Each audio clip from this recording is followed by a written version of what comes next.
Hello, sinners. I just wanted to drop in and tell you that My Horror Confessional is now part of the Ghoulish Podcast Network. In addition to producing podcasts, Ghoulish is also a publisher. Ghoulish Books has published dozens of horror books that have gone on to receive award recognition and even film adaptation treatments. Browse their spooky offerings over at ghoulish.rip and use discount code CONFESSIONAL for 10% off your order.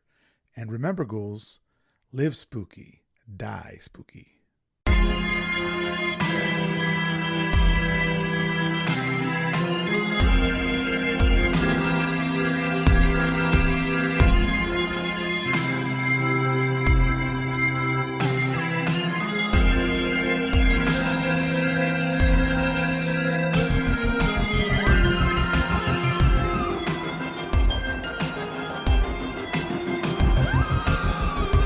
Hello, everyone. My name is Miguel Myers. Welcome to My Horror Confessional, where every week I'll have a guest come on and talk about one classic horror movie that they haven't seen and why. We'll discuss the movie, the actors, and probably get off topic quite a bit. Once I believe they are properly atoned, I will absolve them of their horror movie sin. Today we have Bill Rush, William R.A. Rush professionally. Bill is probably best known for being multiple award-winning Xena and Rush's husband. Very cute. He is also a WGA member, writer, a director, a producer, and a trial attorney. Bill is a massive horror fan and a passionate advocate of the genre. His first film, a short called One for the Road, is a licensed adaptation of Stephen King's Salem's Lot sequel from the Night Shift collection. His second film, Group, is a multiple award-winning film that has been awarded in the horror, thriller, art house, experimental, and LGBTQIA plus genres, as well as multiple awards for Best Feature, regardless of genre. Bill has won 27 and counting awards for his direction of Group, mostly thanks to Xena and Rush's incredible production skills. Bill's upcoming film, Immersion, is going through the final edit before heading to composer Gary Much and BAFTA award-winning VFX artist Oliver Cubbage, who designed the AI android from Ex Machina and worked on Mad Max Fury Road and The Revenant. It is anticipated to hit the festival circuit in April and thus be available via private screening to My Horror Confessional patrons if they would like to see it. Currently, Bill is in pre-production of his upcoming film Fetish, which he expects to be a film that leads the audience to question themselves in uncomfortable ways. His feature script, Sweetener, has already won numerous script awards and has garnered the attention of certain Hollywood directors and producers that he cannot name. Bill will only take a deal that allows him to direct and keep his cast and his crew. In addition to these films, Bill is co-directing and producing a documentary called Drag, the most targeted art form, and is finalizing feature scripts entitled Legs, Red, White, and Green, Encore, and Disordered. Other than his film career, Bill has been a trial attorney for 17 years, and in that time has performed hundreds of thousands of dollars of pro bono work to needy clients.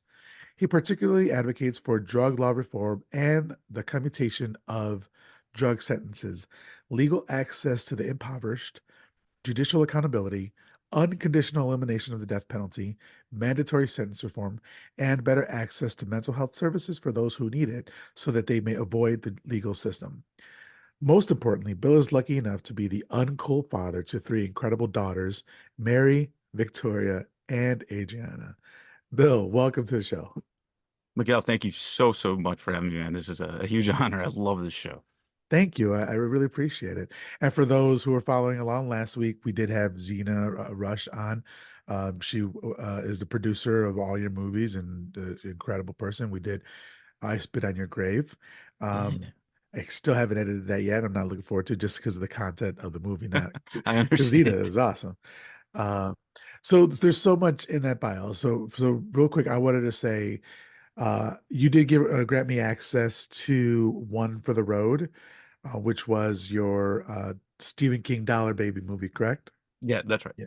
Yeah. And so I got to watch that last night, and I know you. So I know that we are our own worst critics, and I know you have certain feelings about the movie, but I really enjoyed it for what it was. It was a short film, 45 minutes, give or take, and it was just I am not even aware. I have most likely read the story, but I just don't remember it. So to me, it was just a brand new subject matter, which was really cool.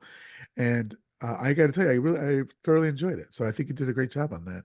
Oh, I Um, appreciate that. Thanks, man. yeah, and in fact, because I'm not aware of the story, and I don't know if it was in there, but the last shot of the movie, and I won't give it away for perhaps if people are, I don't know what your plans are or whatever, but there's a last shot where the couple moves and there's something Yeah. Oh, yeah, that yeah. you don't expect, and so I was like, oh, that was a pretty cool scare. And so let's talk a little bit about the Dollar Baby program. So so for those who don't know, could you explain what the Dollar program is and then how you got involved with it? Yeah. It started actually with Frank Darabont um, asking forgiveness instead of permission, and doing a short film called "The Woman in the Room." That was like the early '80s. And King realized that if aspiring filmmakers that might not have the ability to write a story or something compelling, if they could attach his name to it, they might have a better chance, like upcoming people and everything. And then you have Stephen King adaptation, and it's like, oh well, what is this? I mean, I'm a sucker for him. I'll watch every adaptation he has. And what he did was eventually put it in place where if you know Stephen King, like everything he's written, the rights are already like taken pretty much. So like he's Before got he a short finishes. story. Yeah, I mean it's true. Somebody had the rights to Holly and Fairy Tale before they were published. And Christine's a great example of that. I know you and I are both huge Carpenter fans. Um, that book was released, I want to say in March or April of '83, and the film came out in December of '83, which is so absurd to think about. But I do understand quick schedule and you can do it. Clearly, Carpenter proved that. But so they were working on the script before the book was finalized. And he puts these out there and he lets people make their proposal. And then if the proposal gets accepted, um, he gives you a right. You sign a contract with him, and you have a year. That's it. Everything has to be done. So you get to do it, but you have to do it in years. People usually choose ones that are 5 to 6 pages because that's much easier to adapt. And I went the other way and did one for the road, which is it was a Salem's Lot sequel. Yeah, and Night Shift actually has a Salem's Lot prequel as well called Jerusalem's Lot, which takes place in like the 1700s and everything. So that's how that worked. And once he approved it, which I wasn't expecting, and it happened quickly, I'm like, well, now I have to do this. And that kind of launched it. And the big question was, can I do it? And then once I got to set and had written the screenplay and had done all the casting and everything and worked with actors, it's like, oh yeah, I know how to do this. This is fine, but I could do better than that. It sounds very silly, but I'm really interested. Was there an actual dollar exchanged? Yeah. Oh yeah. You mail them a dollar and not Oh, not a check, an actual dollar. that's Um, amazing. and Yeah. it was handled by Margaret Moorhead, who was one of his sister-in-laws, so one of Tabby's sisters. She's one of the people he thanks at the beginning of Gerald's game. And what's funny about that is I was threatened with suspension in 8th grade for reading a copy of Gerald's Game in school, and I wasn't punished for it because I was reading. But so close to my heart, Stephen King. I could pan. I think that way. That's every book he's ever written, and then some. And then behind me is the giant Taschen book of the film The Shining, Yeah. which he does not care for, but I think is a masterpiece. So yeah, I'm a bit of a King obsessive, I think. Fair to say. Very cool, very cool. And from that you went on to do other movies, and it seems like you're a writer director. That's the path you're going for. Yeah. Even in your bio, you're saying that's what you're working on is just being a writer director. And you went on to do you and Xena and your cast and crew went on to do Group, which I was lucky enough to be able to catch a screening of it with the good people at Podmortem. Was able to meet them in person. We drove to meet them and watch the movie and meet you guys, and just was very evident. Obviously you're a very busy person that day. You're showing your movie and the stuff. So I only got to talk to you for a couple minutes, but in the 2 or 3 minutes that we talked, it was very evident that you are a huge movie buff and a big horror person as well. And I immediately felt this kinship with you because I was like, he, he understands horror. He's been watching horror a lot. And I was like, I would love to have you on the show and have Xena on the show. So I wanted to say thank you guys for putting that together. First, for making it possible to meet, Podmortem, those guys there, and then also for allowing us to watch Group. And I really, really enjoyed it. I had a lot of fun with that movie. Oh, I appreciate that so much. It was funny because it's like I when you make the film, you get done with it, it starts going through editing, and nothing looks like it what you see. Nothing. It's multiple takes, and there's a time code, and the color is a horrible. It doesn't look like a movie at all. And then you put it together, and you spend so much time with it. Then you get what's called a rough cut. And the first rough cut of it was close to 2 hours, 45 minutes, I think. Because the actors, I wrote a lot of dialogue for them so that we'd have developed characters, not expecting that they would kill it as well as they did. So it was very difficult to figure out where to cut it down. We got it down to 2:14, and you're just working and trying to get it done and get it out to certain festivals, have certain deadlines, and we did that. So the last time before I saw it with you guys in Texas was 2 months before that in New York. So I hadn't seen it since then after seeing it so much, so much, so much. And then I'm like, I'm not nervous to watch it. And then of course we get done with like dinner or lunch and we're heading over to the theater. And then I'm like, no, I'm starting to get nervous again because you get nervous at every screening. And then I remember meeting you in the beginning and hearing your voice, and then I knew exactly who you were. And I'm like, oh, damn it. And this guy knows horror and he's here. It's like I'm a little more nervous. And then the audio went great. I'm like, that's not the movie. And the guy, at first, I'm like, hey, I think there's something wrong with the audio. And he goes, oh, it's got to be in your mix. And I'm like, there's no fucking way that yeah, I mixed this movie was mixed wrong. It's like it's not possible. So eventually, I stopped the movie. You remember because I'm like, I can't take this anymore. Go to the bar. Everybody drinks on me, and I made them fix it, which they did. And then the second half of the movie, luckily, went through. But while watching it with you, there were two moments where like seeing it with fresh eyes for the first time in a while, I'm like, nope, the pacing's off here, and I I'm stepping on two scenes that I shouldn't be stepping on, and I'm like, as soon as I get back to Pennsylvania, I'm editing those two sections, and so you saw about a 2 hour 14-minute version, and it's now hour 59. So I got Oh wow, yeah. 14 plus minutes out, and that sounds like a lot. It is a lot, but the movie flows better. It's a better film because of it. Yeah. And I can't imagine what it looks like now with 15 minutes taken off, but I think it's really important to not be precious and you gotta kill your babies. Oh yeah. And sometimes you just have to cut. And like even when I'm editing podcasts, sometimes like I'm like I go on some diatribe about some story that has nothing to do. And a lot of times that's fun, but every now and then it has absolutely nothing to do. And also, it's not entertaining to anybody but me. So I'm like, it's got to go. So I completely understand, having to edit that. And I think that's kind of like a superpower.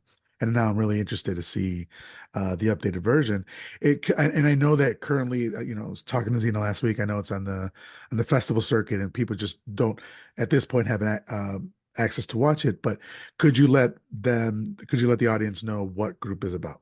Yeah, and I definitely couldn't let them know that certain French festivals screen it online as part of their festivals. So one of the ones we won at in Stingray Film Festival in Paris is and maybe or maybe not can confirm nor deny that they are screening the cut you saw currently online. But yeah, it's about folks that go to um, a group therapy session, and it's for recovering drug addicts.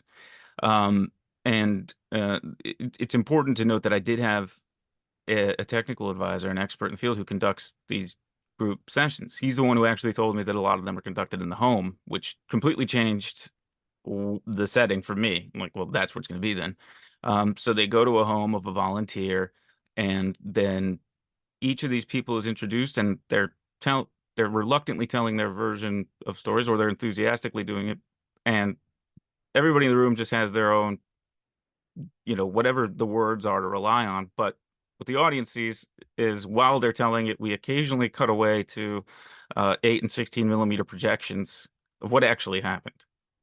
And some people's stories are just wildly different from what the truth is. And then it builds to an end. It's a real time film too. So whatever when the movie starts to when the movie ends, that's the whole time the movie takes place. So it's not like over several days or years.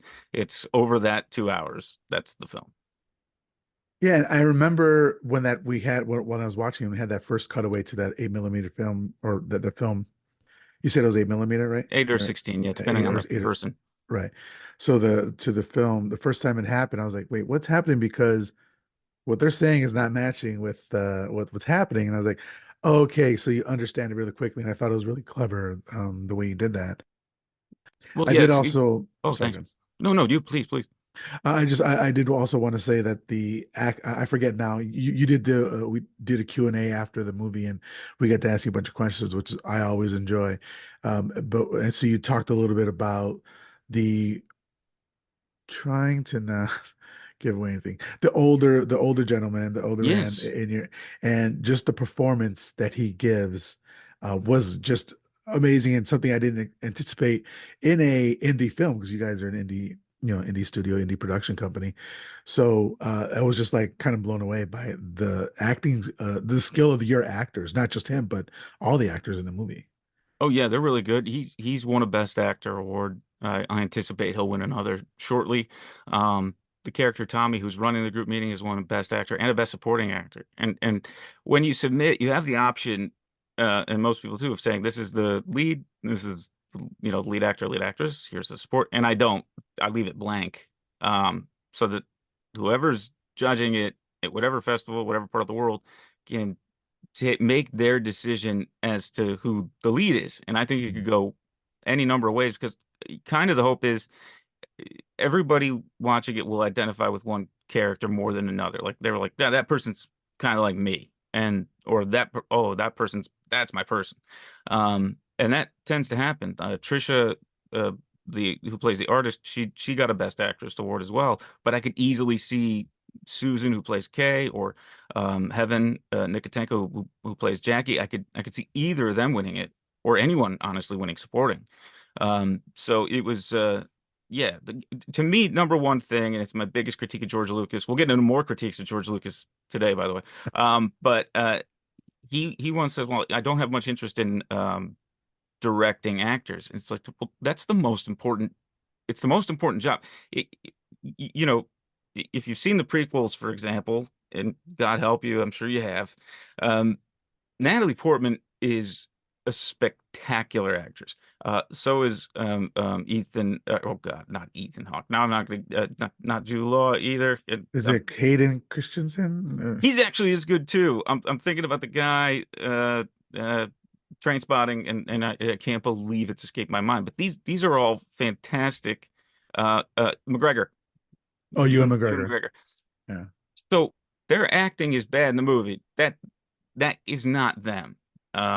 Liam Neeson, whoever you want to, they're fantastic, like award-winning, Oscar-nominated actors, Oscar-winning actors. So when you see that flat delivery, that's why the whole idea of, well, directing actors doesn't matter is ridiculous because they're great actors and they've moved me in every film they're in, and then to see them flat, that's the direction. So when you see, and it's not that I like I'm so great that look at these great performances I got. That is part of the job, but it's like no, you cast properly and you have these great performances and you tailor the movie to suit the performance and let the actors have some space and care and pay attention, little notes here and there. And work with actors as opposed to just putting a person in to say lines that looks famous and is or that's famous and is attractive. If you go beyond that, you get something, you know. Yeah.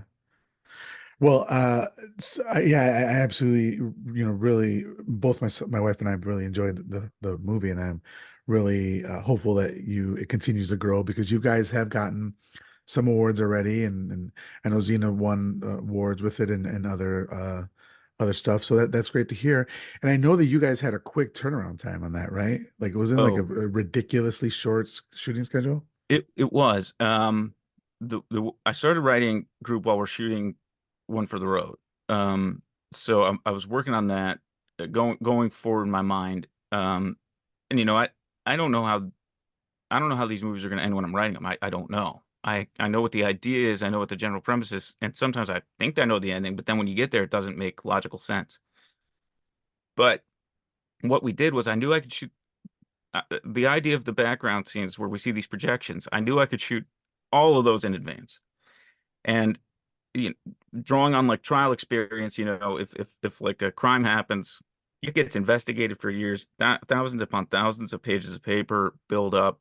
There's tons of testimony, and you have all of this information and all of this that you have to condense down into a day and to convince a jury one way or the other. Um, and I approached group the same way. Um, so we planned it. We knew it was. I timed it out that we were going to shoot chronologically. Um, I designed the equipment, set up like charts as to how it was going to go. Um, Everything had to go perfect in terms of travel, and then the performances, they just had to kill it. But I know these actors. Or I knew most of them by then, and I worked with several of them by that point.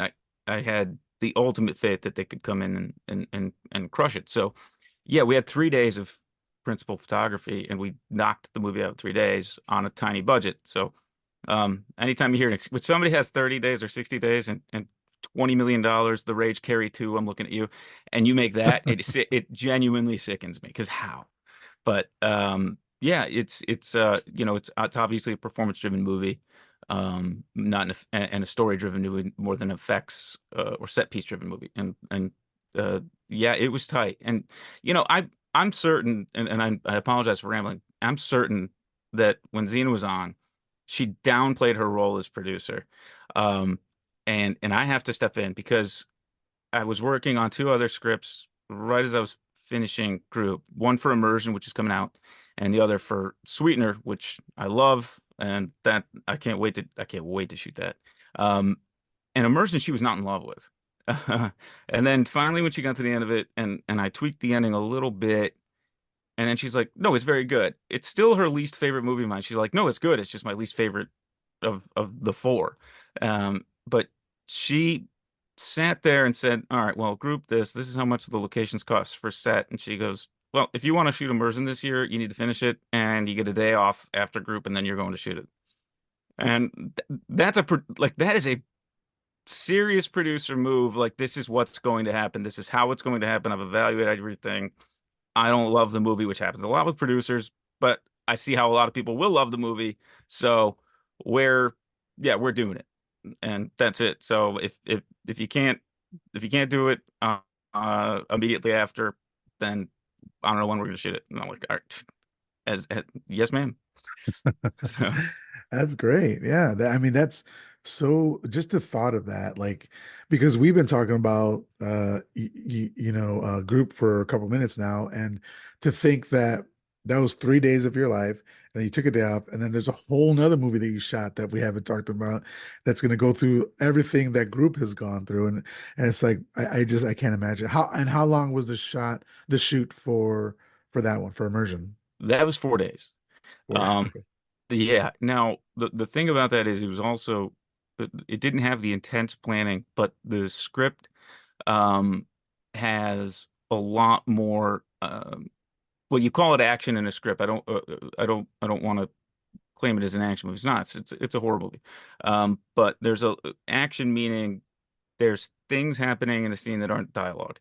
And I wanted it to be a more artistically shot film direction wise. And basically it was well drawn out.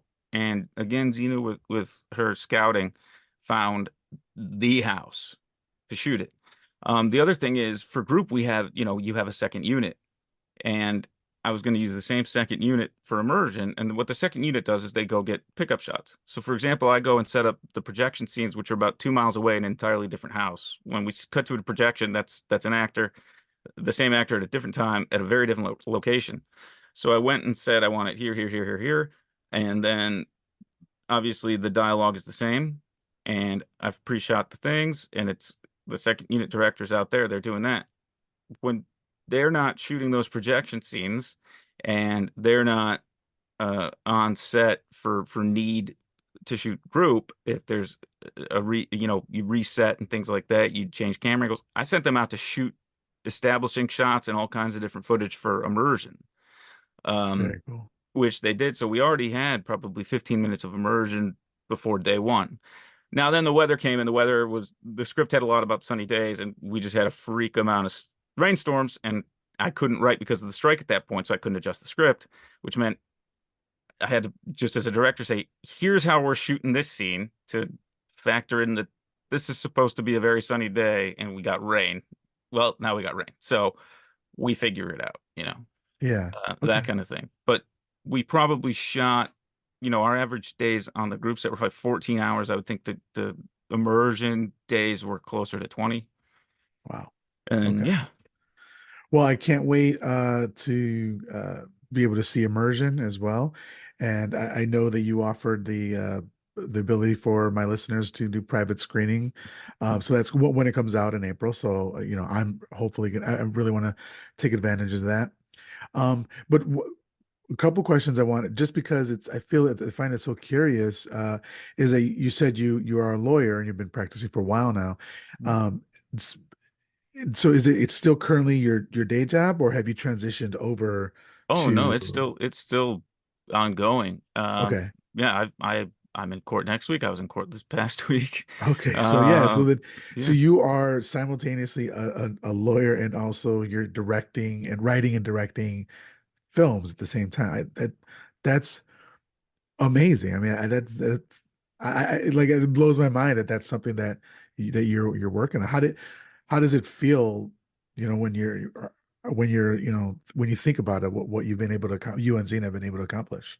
I don't think I still say it's impossible. Like leading up to shooting the group in immersion, I'm like, it's impossible that we get a single movie out of this. Like it's impossible. It's not gonna happen. If we get one, that's a miracle because it's just legitimately theoretically possible, but it's not gonna, and then it worked. So when I look back on it, it's shocking. It's a lot of exhaustion, I can say that. Like because now, there's a lot of interviews and things, and there's screenings. Next Friday we're having a screening. I think I'm sure you're invited to it as well. If not, I'll make sure you get the link. But for Pod Mortem, for the patrons and things, we weren't allowed to be in Abilene for Oh yeah, for yeah. that Well, screening. We're doing it online with some of the actors and everything. So we'll intro it, and Podmore will be there, and then we'll screen it online for the patrons and for you and anyone you trust enough to join in if you want, and then we'll answer those questions. But that day starts at midnight our time. um, I am introducing the film at a festival in India, and then at one and hopefully that introduction lasts no more than 30 minutes. I've been promised it won't. And then at 1 a.m. I'm introducing it at its third. Oh God, no, it'll be like its fifth or sixth screening in India. So I'm introducing it again wow. at 1, same thing, and the audience is like 3 or 4 thousand people at this theater. So that's how the morning will start, and then I've got my daughters have like a father-daughter dance at their school, so I go and do that, and then I come from there, and then that's when we do the thing. So it's a lot of running around. But movies, I, I love them. It's been my favorite art form for forever, and to get to make them is a dream. It's really a dream come true.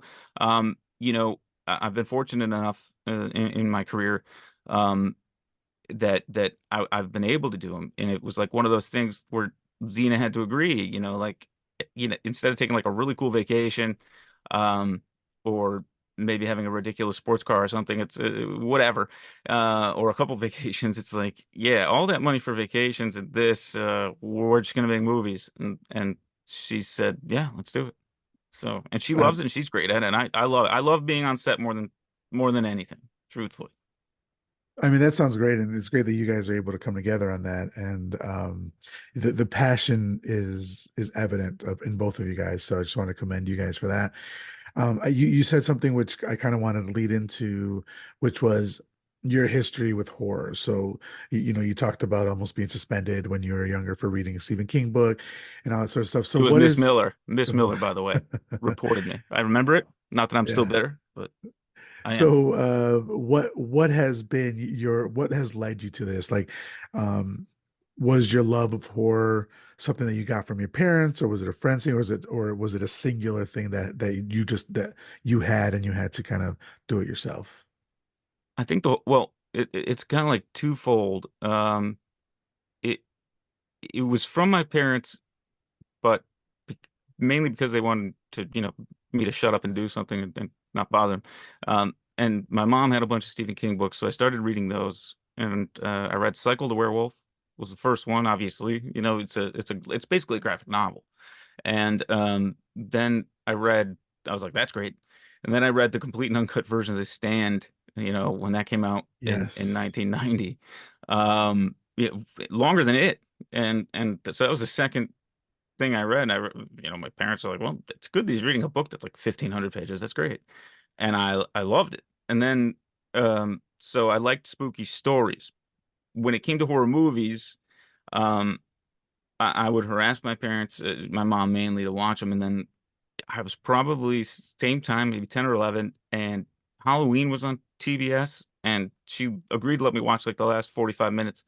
And at the end, when he's shot and falls off the balcony, and Loomis looks over and he's not there, and the music is happening, and that's how it ends. That was it. That was it. I was hooked forever. I still to this day wish they never made a second one. I really do, because then it to me that was flawless. Just this happened. There is no reason for it. My God, maybe he is the boogeyman, and he's gone and he's out there. And that's just like it blew my mind. I remember asking my mom, like, well, where is he? And she's like, no, I don't know. That's just the end of the movie. I'm like, oh, I can't believe it. And from there, it was, yeah, it's my favorite genre. It's not the only genre I watch. Crazily, I watch a lot of Russian art films, for God's sake. But and I, behind me, I have the entire Bergman and Fellini collections, and Herzog, Agnes Varda, and Hitchcock. All these things. But horror is the one. It's the most empathetic genre. It has the most embracing community as far as an audience goes. And I think it's a genuine way for people to like, you get the empathy and the drama, but you also, if done right, get that same feeling you get right before you're at the top of the roller coaster, first hill. And to me, it's magic. When it's done properly, it's magic. There's so many great horror movies. I think more, even if you took a percentage of best picture nominees over the last 100 years versus the percentage of horror movies that came out, there's a higher percentage of horror movies that are worth watching than even those films. I'd rather watch David Cronenberg's Crash than that Paul Haggis Crash 100 times to one. But Yeah. it's so yeah, I just love it. You know. Yeah, I often say that like I'd rather watch a lot of times I'd rather watch a bad horror movie than a good any other type of movie. Um, but one of the things you said about the people, the community, the horror community, like it's so funny to me like that horror is that one genre that like a lot of people turn their nose at, or like how can you watch that sort of stuff? But then the people I meet within the horror community are some of the nicest people that you will ever meet in your Oh yeah. life. And obviously, there's some weirdos. I've met some weirdos as well. There's weirdos in every community, but for the majority, it's been really great people, yourself included, the people of Podmortem, the people, the community around Podmortem has just been great. And I think that's like it's so interesting. Like you can't, I know tons of horror podcasts and people that are making media about horror movies, and I don't know about that for any other genre. Like, do comedies have this sort of community where like people just like make podcasts about comedy movies? And maybe there are, and I'm just not watching it. But I just think that the horror community it's a special community. Well, your lovely wife is going to ruin, you know, beloved child comedies for a lot of people, and I'm very excited and nervous about that prospect. Yeah, so Hillary is working on she suffers from um the letting the perfect be the enemy of the good, which I completely understand because she wants to like everything be perfect, and I was the way I was, and still in a lot of things am that way.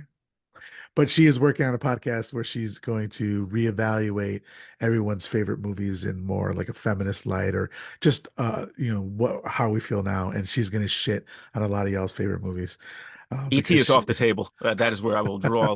That must not be touched. yeah, yeah. So I'm hoping that she can get that started and get that recorded. But so Bill, if people want to support your work and follow you and everything that you do, how would they do so? Oh, at Original Cinematic on Instagram and TikTok. I'm horrible at managing them, but I do my best. And it's www.ogcinpro.com, where you can go on there. We need to update that since the strike. Um, and my IMDb page, William R.A. Rush, I'm the one that looks like me. And since I hate having my picture taken, I'm, dressed like every character from Reservoir Dogs, which was based on every uh, um, uh, Marcello Mastroianni character from Fellini films, black suit, black shirt, glasses, smoking, to hide my face. But you can find me there. My contact information is there. And people do reach out. They send scripts and everything. I should start doing this more, but I will read everything you send me, but I will read them in the order they're received. So if it's a couple weeks before you hear from me, just know that, like, yep, you're in the order. I got it. And I will get you. And then, tons of various festivals and things like that. So Excellent. And we will I'll tag you in the notes, or put all your handles in the notes so people can follow you, follow along with the movies they make and when they become, available to the public via screenings and all that sort of stuff. So we'll put that all in the show notes. thank you. With you, I want to talk about how did this particular movie pass you by? Because when we were the couple minutes I got to talk to you and Ameline, it was evident that you loved horror movies, and you even said I've seen them all. I've seen them all. I've seen all the horror movies. And I was like, okay, cool. Well, I'll send you the list. And I sent you the list, and you ended up choosing The Devils from 1971. So how did this particular movie pass you by? This is a true horror sin, honestly. And this whole episode is a genuine confession. Um, I have no good excuse, and it would be tempting to say, well, film was banned for a while. It was difficult, still difficult to come by, but not difficult enough to come by, in my opinion. A few last year or something, with that whole Romero rights issue, I wanted Xena to see the original Dawn of the Dead, and it wasn't easy, but I tracked it down. And it wasn't easy to find the other two cuts of The Wicker Man, but I did. So I genuinely don't know. I'm a huge Ken Russell fan. You're first of all, you talk about altered Okay, states. that's egregious. That is egregious. Yeah, I know. Like I'm like I love Ken Russell. Like Yeah. he Bob Balaban in a movie, it's always going to win me over. And so Altered States is great. Um, I don't know if you've seen Saltburn, but I have, yes. amazing. I love it, but Yeah. it borrows heavily from his film A Gothic Tale, I think it is, from the mid '80s, which is like his telling of Frankenstein and how it came to be. The films have so many similar shots and styles that I'm shocked Emerald Fennell hasn't come out and said that was one of the influences. Um, he might have even given Hugh Grant his first major role with the Lair of the White Worm in the late Mhm. '80s.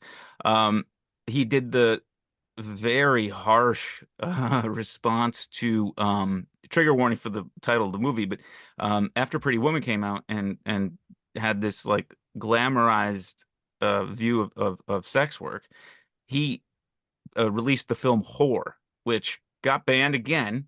So him and I think it's Paul Verhoeven are the only two directors, each with two NC-17 movies, but it was banned until he changed the title from "If You Can't Say It, See It."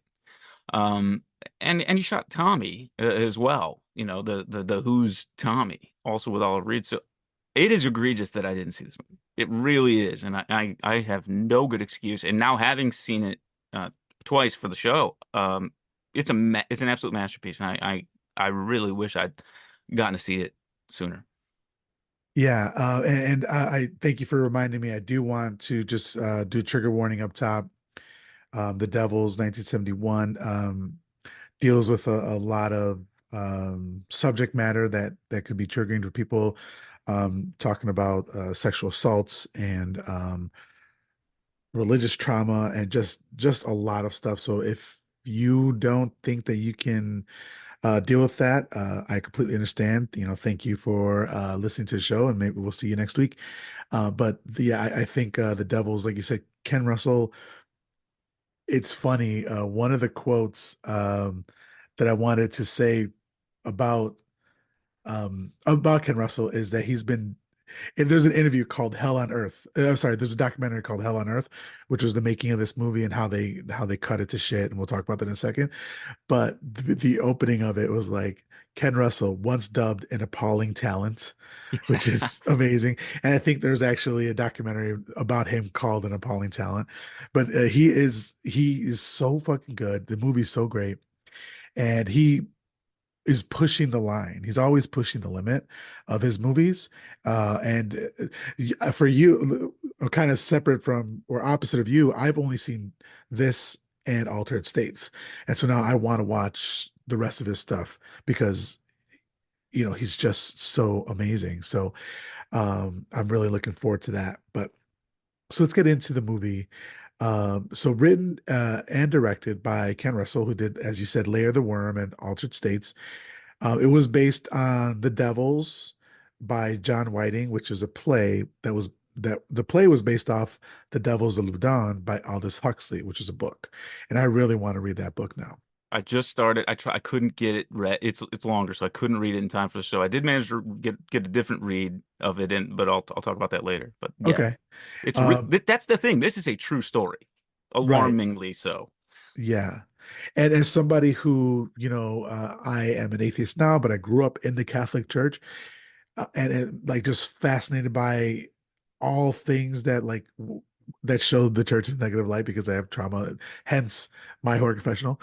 Like this like is the sweet spot for me. Like this, and I talked to you a little bit about the nunsploitation subgenre. Yes, love it. Um, s- so I did an episode on my friend Ryan Bradley and oh shoot, I forget her name, but Cass's show called Horror Hangover that they had me on and they asked me what subject to pick, what to talk about, and I was like, let's talk about nunsploitation, and so we talked about Bennett, well, even Benedetta, which we talked about a little bit about, Benedetta. yeah, Benedetta. We talked about that and all just the subgenre, like so this is like the sweet spot for me, just to say that I love this content and all that sort of stuff. So I was like, as soon as I heard about it, I was in, right? He just needed to make a decent movie, and he went surpassed that. In fact, the first time I saw this movie, though, I saw the cut to shit version, and I still loved it. And I Mhm. was talking to Ryan about it, and he started talking to me about this scene called the rape of Christ. And I was like, what the fuck are you talking about? That was not in my movie. He's like, oh, you saw the cut version. I'm talking about the uncut version. I was like, what the fuck? Because I want to see the uncut version. I want Absolutely. to, there's sometimes I don't want, like if it's a Rob Zombie movie, I don't really care because it's just gonna be, but Fair. like when it's a good movie, and yeah, I'm talking shit about Rob Zombie, but if it's a good movie, I want to see the uncut, right? I want to see the director's cut, right? So when you and I were discussing what movie to pick, and we chose this one, I'm like, I want to see the Rape of Christ version of that. So I was able to track something down. Some gorgeous soul was able to get that version and put it up in a Google file for people to be able to watch it because this is the way you should be watched. Like censorship is terrible. It shouldn't be done. Like people should be allowed to make their own decisions on that. So I was really excited that you chose this movie. Yeah, and I appreciate you hooking me up with that. As I said, alleged piracy is nowhere near the offense that censorship is, in my opinion. Yeah. So yeah, no, it was it was a revelation watching it, Yeah. honestly. And I'll just say, so as you were saying, this is based on true events. Um, Father Urbain Grandier did exist, Mhm. and he was, his fate in this movie, as people on the Patreon can see behind me, that fate did actually happen. So it's based. If you want to look into the Devils of Loudun as a subject matter, do that. It's really fascinating. Typically in this show, I would go into it a little bit for you, but because this movie is so dense, we have a lot to cover. I'm not gonna spend the time doing that. I just recommend that the listeners, look into the Devil's Loudun because it is fascinating. Absolutely. An easy way to do it, and I think it might be the first true crime series, is Alexander Dumas did a series of true crimes back in the 1800s, and he covers this. And it's one of the shorter books, but it's just factual, and it's literally covered as a true crime story would be covered now. And it's a short read, readily available. Alexander Dumas, incredible author, and it is so fascinating. Him quoting the transcripts and everything that survived. So yeah, absolutely. And it's funny because we'll see it later in the movie how the transcripts can be faked or like altered or, like put in a way that shows them a negative light or whatever. So yeah, I haven't read it, but thank you for the reminder. I want to do so. But so going back to the cast, um, was starring Vanessa Redgrave as Sister Jean. She's an atonement in Howard's End. She's a legend. Um, and then Oliver Reed as Father Urbain Grandier. He's a gladiator, the Brood. He's an amazing talent, absolutely amazing talent. Him, I could just leave it there and it would be enough. But they also had just such a great supporting cast as well. I wanted to give a shout out to them. Dudley Sutton as Baron de Laubardemont, which Pretty all these good. names are French, so trying to do that. Uh, Gemma Jones as Madeline, Murray Melvin as Mignon, Michael Gothard as Father Barry, who is all-time villain. Amazing. Yes, Georgina Hale as Philippe or Felipe. I forget how it's pronounced in French. Christopher Logue as Cardinal Richelieu, and then Graham Armitage as King Louis the 13th. Unhinged performances, Oh God, yeah. amazing. And then I wanted to shout out the production design and the costume design. The production design was done by a man named Derek Harmon or Jarman, sorry. Amazing. Just the sets in this movie. This movie is beautiful, Oh, absolutely it's beautiful. What gorgeous. did you think about the setting and all the sets that you saw here? Blown away by it. It's a walled off city, and it's the way he designed it. It's this glorious white with very, very few hints of color. And it's such a cool combination of rigid straight lines and so much curvature. It feels for all the world like a real town, and it looks both of its time and futuristic as though it was like a desired utopia in its own way. Loved it. That's actually funny that you mentioned that because that was a choice that Ken Russell made was he didn't want it to he wanted it to be anachronistic.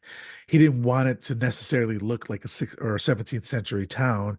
He just wanted it to look great. And so he allowed Derek Jarman to kind of pull from other he was actually going for more like Metropolis, the silent film for the Yeah, I you don't could know, see that. 20s. Yeah.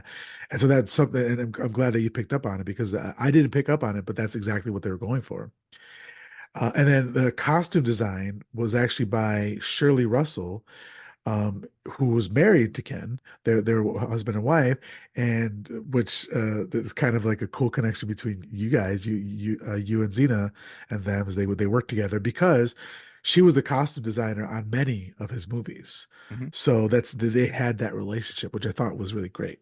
Oh yeah, and the costume designs are incredible too because that's the way things stand out. Because we flash back and forth. I think the opening scene is actually a play that King Louis the 13th is putting on for his own court, and it's just and that comes back over and over again that the things that are happening are for the amusement of the powerful. And it starts with that. And the Cardinal just wants to get power. And then there's two performances going on at the same time. There's the people on the play, and then there's the people in the audience that are pretending their best to care because it's the king. And it's just a fantastic way to start. And it goes from that dazzling color everywhere, the incredible costume design, the ridiculous performance as King Louis XIII. And then boom, we're in the white, the black, the white town, people dressed in black. You go, well, actually, there's a transition scene of a rotting corpse with maggots in it. Then we go to that. So you get to see the high class, the powerful, then what they've done, and Yeah. then this own isolated little state. It's really well done. It's just gorgeous. And that's one of the questions I had for you is now looking at it at all movies, not particularly just this movie, but all movies now that you've directed, two or three movies and you're in the process of producing and directing other movies, does it give you a different perspective on movies, or like when you see a set or when you see a particular shot or the composition of a shot or the cinematography, are you now able to enjoy the movie based on like the craft aspect of it, or does it take it away from you sometimes? So how has that been working? It almost always makes it better. Like, uh, it's weird because there's movies that like a Portrait of a Woman on Fire, was absolutely incredible, and beautiful, when it moves you because of the story and the acting and all that, and the designs and locations are incredible.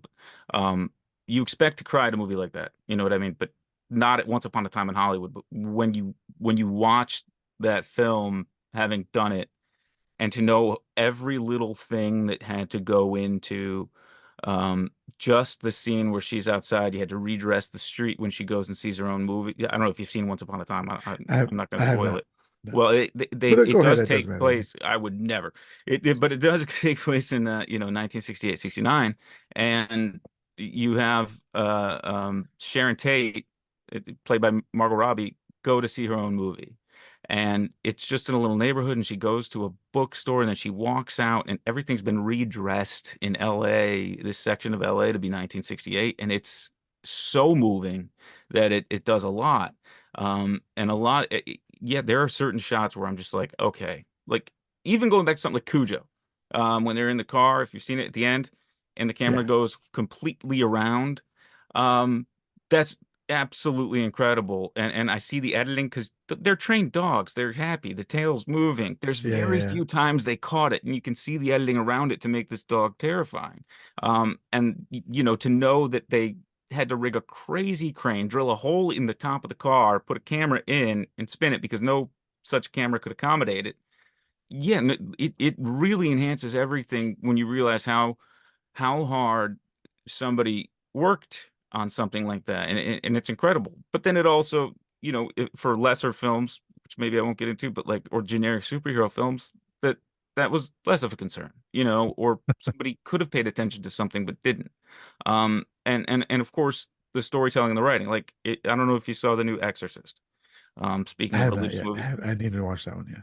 you don't need to watch it. Can I Okay. spoil the ending for you? Yeah. Go ahead. Completely? Just Okay. spoiler alert for the listeners. Spoiler alert for the new Exorcist that no human should watch. Um, when I, I try to make honest films, so if you get an emotion out of it, it should be honest emotion. It shouldn't be manipulative.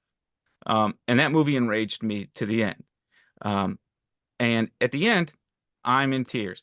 Not because the movie was good. The movie did nothing to earn that. What happened was, for the first time since The Exorcist, they put Ellen Burstyn and Linda Blair in a room together.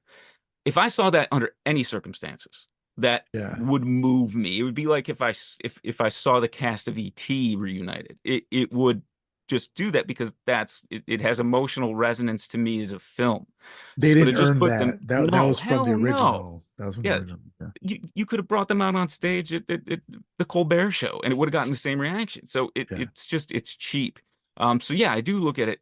I do look at every film, and I certainly looked at this one in terms of how the performance was done, what angles were used. Yeah, you do analyze every part of that, but it makes the experience more powerful for me. It doesn't annoy me. Sometimes it might annoy Xena when I get fired up by a shot and I have to watch it 10 times. But other than that, yeah, it's Yeah. been fantastic. Awesome. Okay. So, I just wanted to read a section about the movie before we get into it. Um, so the explicit sexual and violent content paired with its commentary on religious institutions resulted in significant censorship. Commenting on the controversial nature, Oliver Reed stated that we never set out to make a pretty Christian film. Charlton Heston made enough of those. The film is about twisted people.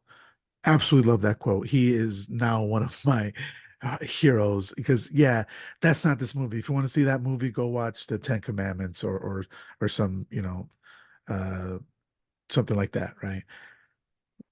And then it's in talking about the cuts that were made, the most significant cuts to the movie were made by Warner Brothers prior to submission to the BBFC, which is the British Film Board.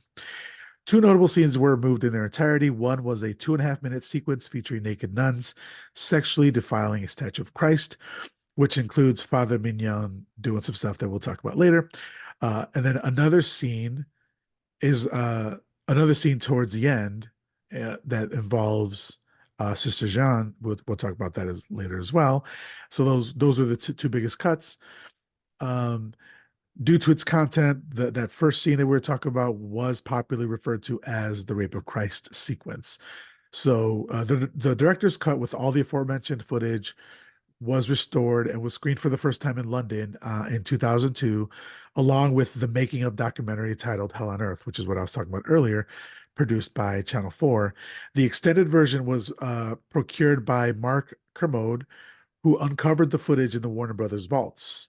So, in a 2014 video blog entitled Kermode Uncut, What to Do About the Devils, Kermode revealed that Warner Brothers was responsible for blocking various efforts to allow the director's cut of the film to be released on home media, as they considered the tone of the deleted material, specifically the Rape of Christ sequence, to be distasteful, and that they also had turned down offers from distributors such as the Criterion Collection interested in buying the film or acquiring the North American sub-licensing rights. So they're like stopping this from being seen, the director's version. So you and I watched that director's version, and what they did, I thought it was so ingenious, is that when Kermode found the cut scenes, somebody saw that documentary. So he played him in the documentary. Somebody saw that documentary, cut those scenes into the original movie, and then that's what we're watched, and that's what we watched, and I guess that's what they screened in London on TV in 2002. So that's what you and I watched. That's the version of it, and I really recommend anybody. You may have a friend, a certain podcast host, who may or may not have a link that you may or may not be able to see this version, and you can reach out to me if you'd like. So that's the version that we're talking about here. So Yes, and it's the version I certainly recommend. yeah. So the film starts and it's based on historical fact. It says the principal characters lived and the major events depicted in the film actually took place. So as you're stating earlier, the movie starts with a stage. There's fake waves crashing around, and suddenly it's like a sea goddess is lift or sea a god is lifted from the foam, wearing a clamshell bikini and like a baby, whatever happened to Baby Jane wig. And this is King Louis the 13th. From the audience, somebody gasps. There's gasps of delight and approval, and someone shouts, His Majesty has triumphed again." It's like they're gassing this dude up, right? Oh, of course.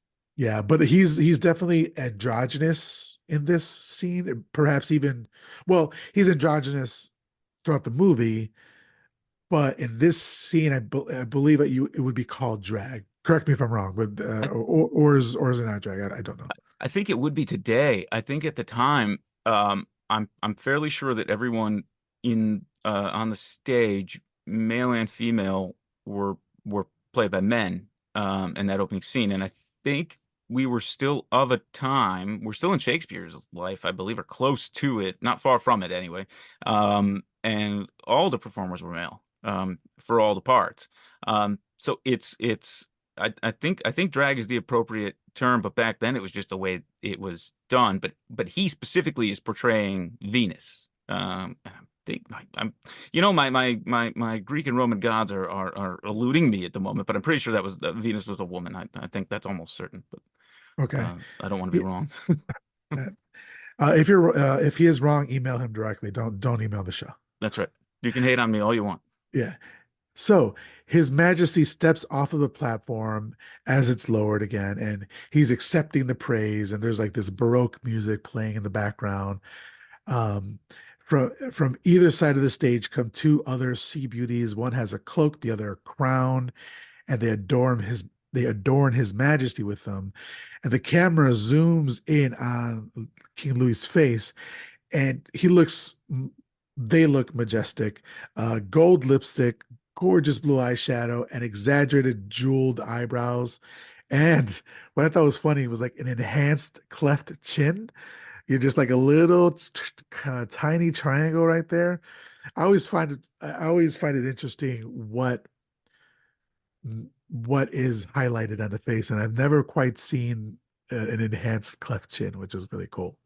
Oh, it's out there. When George Lucas grows a beard, he does it in such a way that makes it appear he does have a chin. And Really? when it's Okay. shaved, trust me, you can't unsee it when you see George Lucas with a beard and without. Okay. That's all I'm saying. Well, I feel seen right now because I've just recently shaved. I had a beard for 10, 15 years, whatever, and I just recently shaved it because I had a mental breakdown.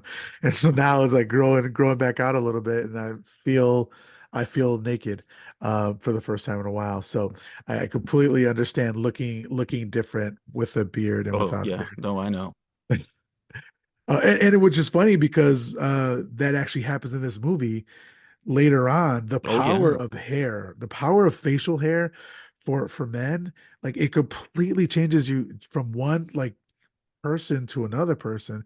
And I didn't even make that connection until right now. And I can't, we'll talk about that later, but it does have a difference. It does make a difference. Oh yeah.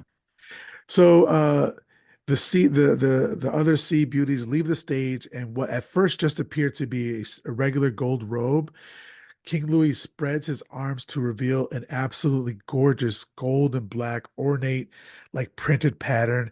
And at this point, I was like, okay, we're in for a fucking treat with this movie because it looks gorgeous. It kind of reminds me of, if you've seen The Fall, the movie The Fall, where like the set design a lot of the times takes precedence over everything else. Even like Jennifer Lopez's the Cell, same director as The Fall. Um, a lot of times this set the wardrobe is so beautiful, takes precedence over the movie. In this case that doesn't happen. They're like on equal footing, Mhm. but it just looked magnificent. What did you think of this? Oh yeah, the attention to detail just all the people on the stage, but also every single person in the audience is wardrobed so beautifully, um, and yet very carefully and intentionally, so that when we see the cardinal in the audience, his red stands out above absolutely everyone else, and it's such a great juxtaposition, and yet you can tell, like, even looking in the furthest reaches of the frame of that audience, everyone is, you know, has been made up, measured, fitted. Um, Even if their faces are totally blurred, the hair is correct.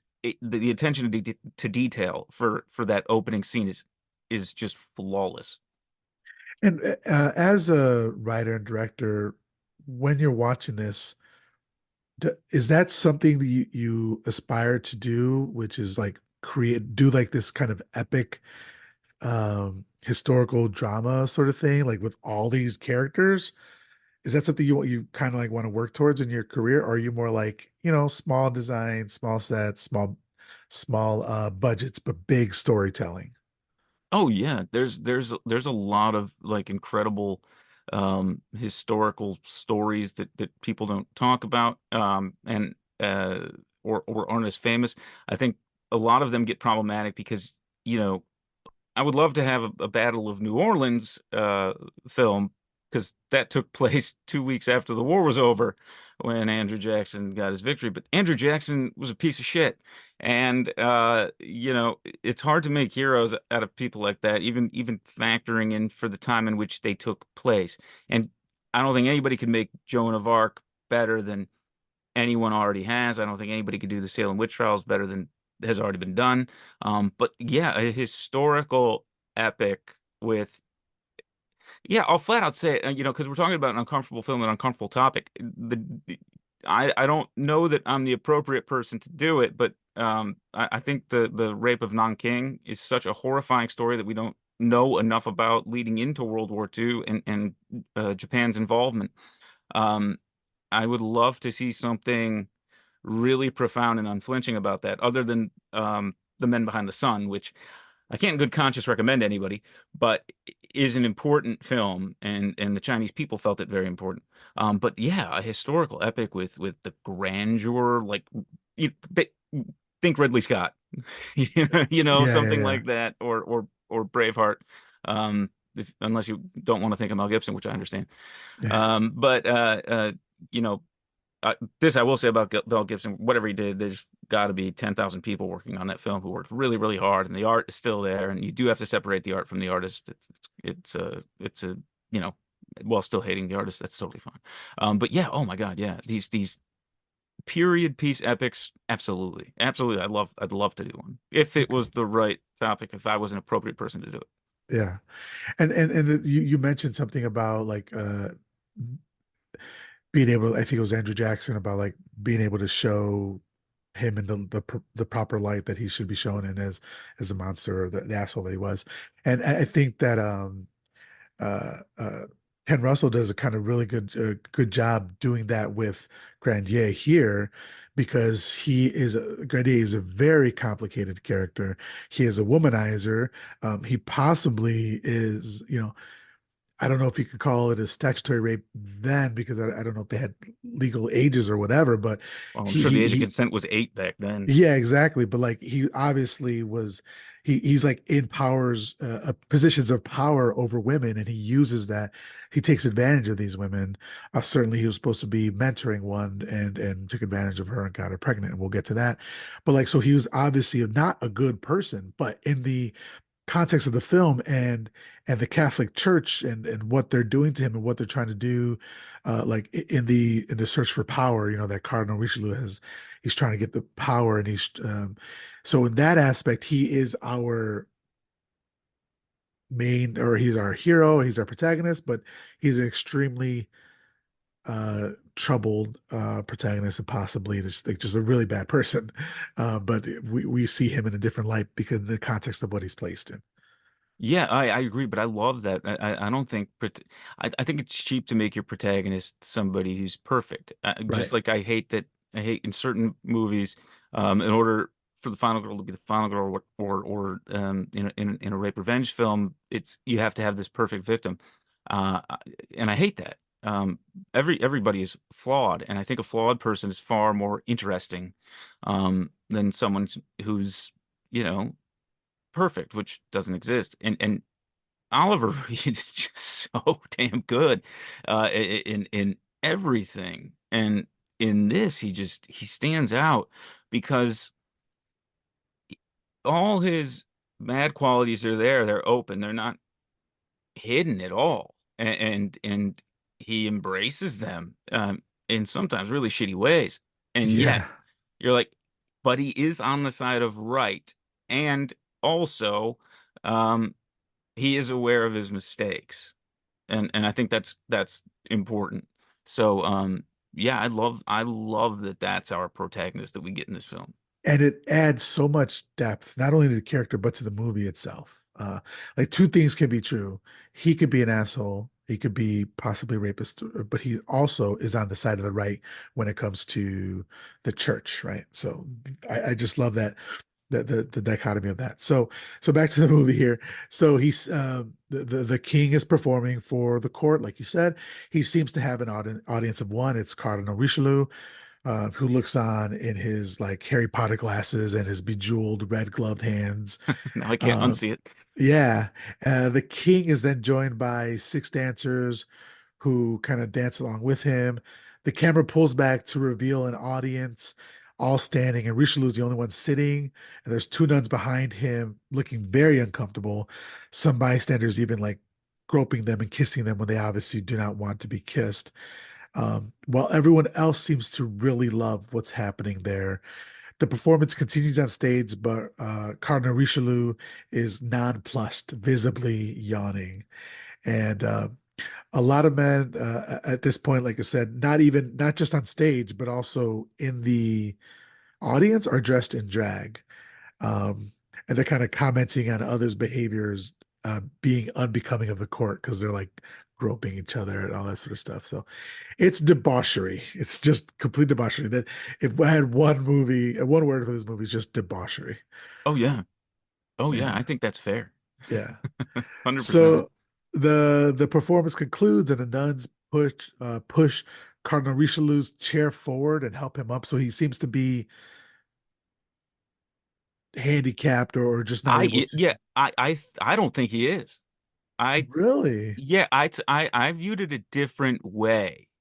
I felt like he just, and I should have looked into the real man, but I just felt, no, I am to be carried. That's the impression I got.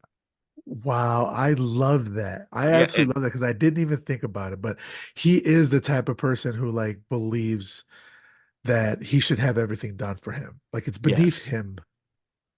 Oh Yeah. yes. Yeah, and there's a scene later that made me very confident of the fact that no, he just wants to be carried, pushed around, coddled. Okay. But So we'll get to that.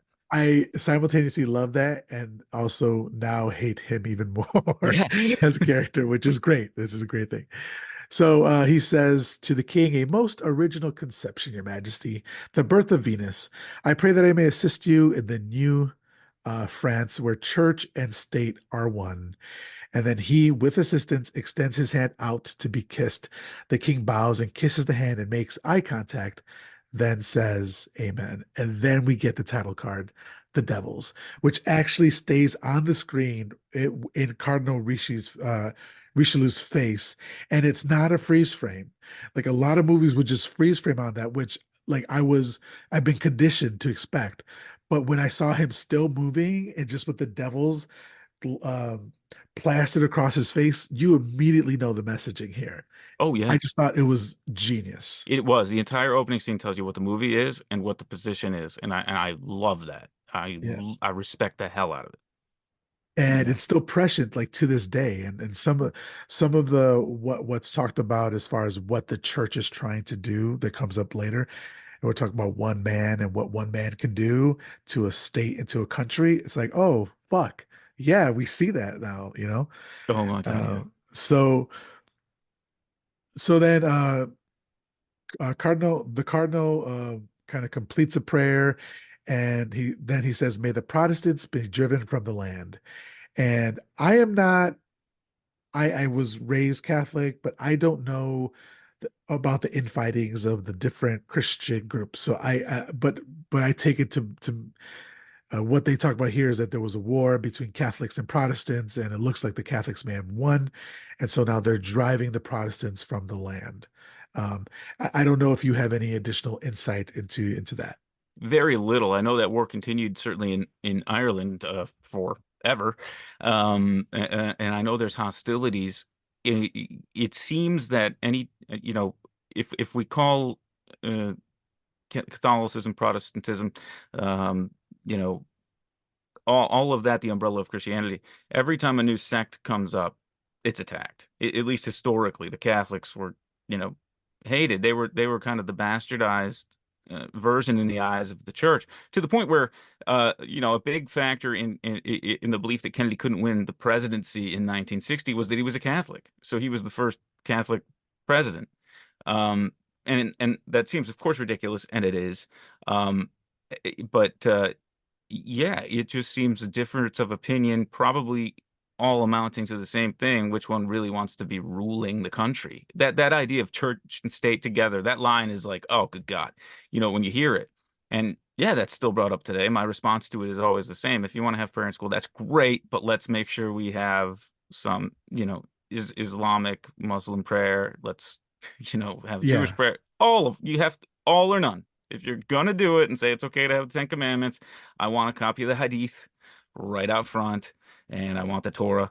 I want all of it. If you're saying, hey, it's okay, it's fine, then it's fine for everyone, yeah. or it is fine for no one. You can't pick and choose. That's anyway. So That's why I love the Satanic Temple. My wife and I went to Satan Con last year in Boston. to support them because they actually are fighting that war to keep um, church and state separate by saying, okay, you want to have a display of the Ten Commandments at your courthouse or your state house, whatever. Well, we want a statue of um, um, Beelzebub, the goat and all that stuff. We want that there as well. And then they actually won that fight. And so there's that statue. And of course it was crashed by some religious zealots and they built it again. But they're doing that at other places as well. Any place where there's a religious display that's being allowed to be happen on state grounds. Like you can have whatever religious display you want on your own personal property, but the point in which tax dollars are going to fund a particular religion or whatever, that's where it stops, right? And so they're actually fighting that fight as well. And I'll get off my soapbox about that as well. Yeah, I know I But could that's go on why, and get myself in trouble. yeah.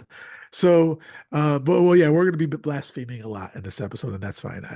That's the nature of the If you movie. believe in such things, huh? Yeah, exactly. Yeah. So, but then we get this, what you mentioned earlier, this smash cut from him saying, "May the Protestants be driven from the land."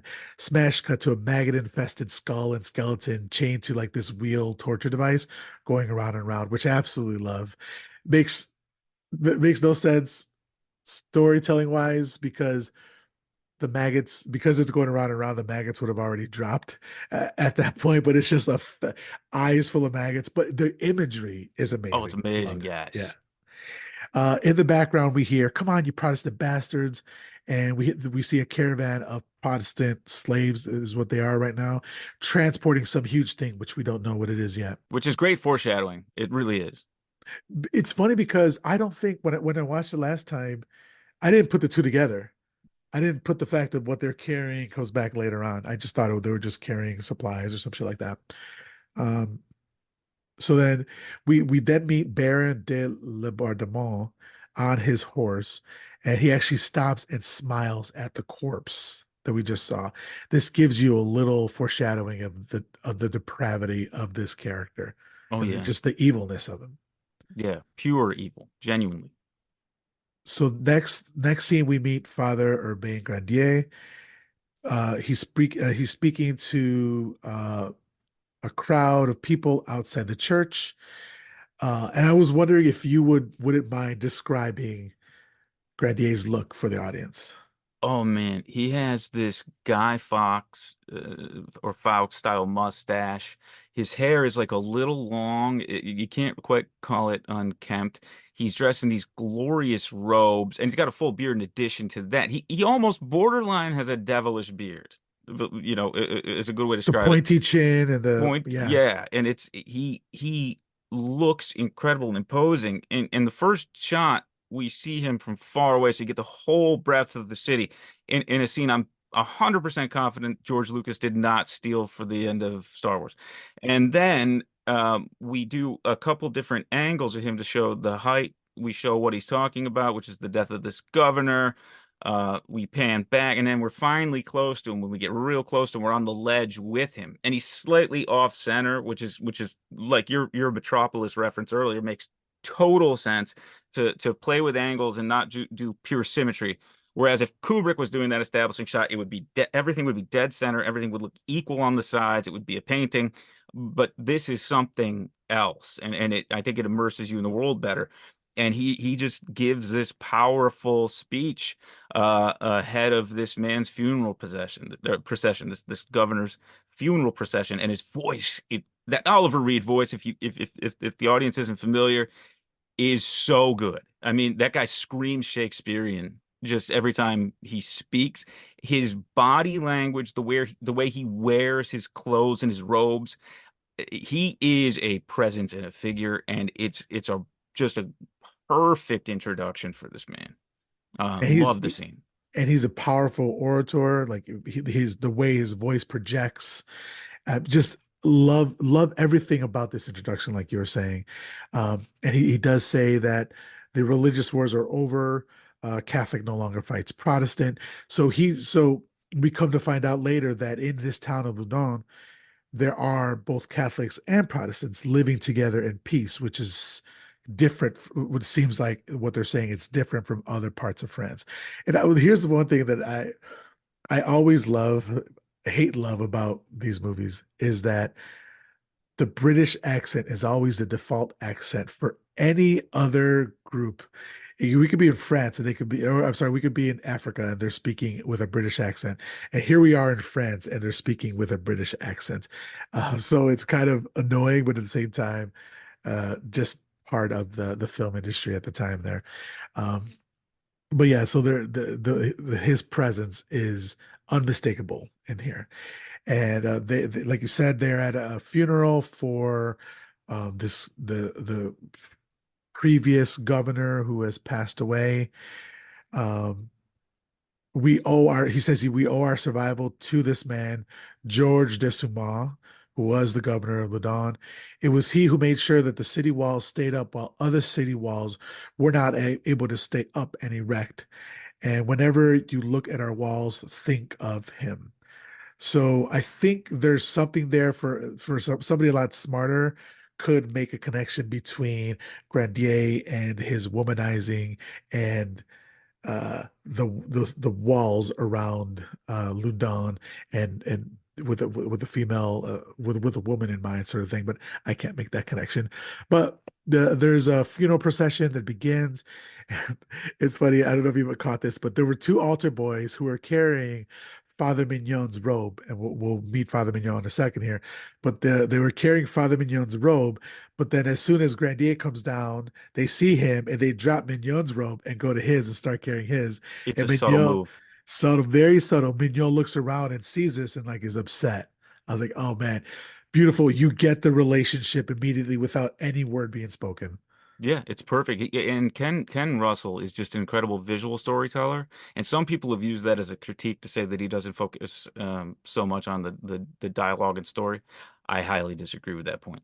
But I do agree with the fact that his visuals are incredible. He's one of the best show don't tell directors, of the last quarter century, half century. Yeah. Yeah. So, and what I love about Ken Russell is that I think he could have been huge. I think he could have been like, I don't think he's a obviously he's extremely talented and cinephiles, people who love movies know Ken Russell, but I don't think he's a household name. And I think he could have been if he played the game, but he wasn't interested in playing the game. No. He was interested in making the movies that he wanted to and making the statements and messages that he wanted to make. And that I think that affected his career, but he was like, the career be damned, I'm going to make the movies that I want to make, which I love. Oh, absolutely. I 100 stand by anyone that makes that choice. You Yeah, can look, it's fine. I'd rather have a David Lynch living in his art than, you know, it's yeah, not my art and Spielberg's money. yeah. It's fine. So as the procession continues, Grandier kind of makes eyes with the curly-haired mourner. She'll come back in a second.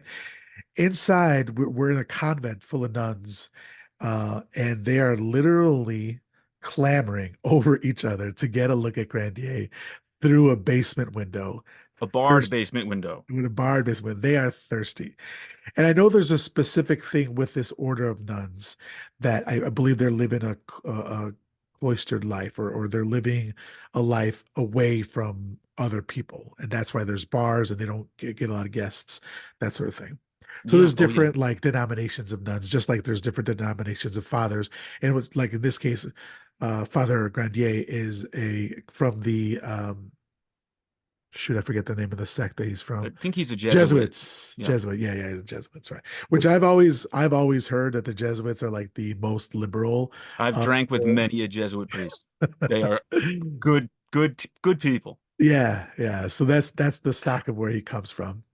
So we meet Sister Jean. She walks in the room. She's the mother superior, but she has this deformity that would have been described back then as kind of like a hunchback. Hmm. But her head is always like tilted to the side, and her spine is just completely deformed. Hmm. I thought I don't know if this was included in like the historical aspect of it, or if this was added by Aldous Huxley or by the person who wrote the player or even by Ken Russell. But this was a very interesting angle to put for Sister Jean.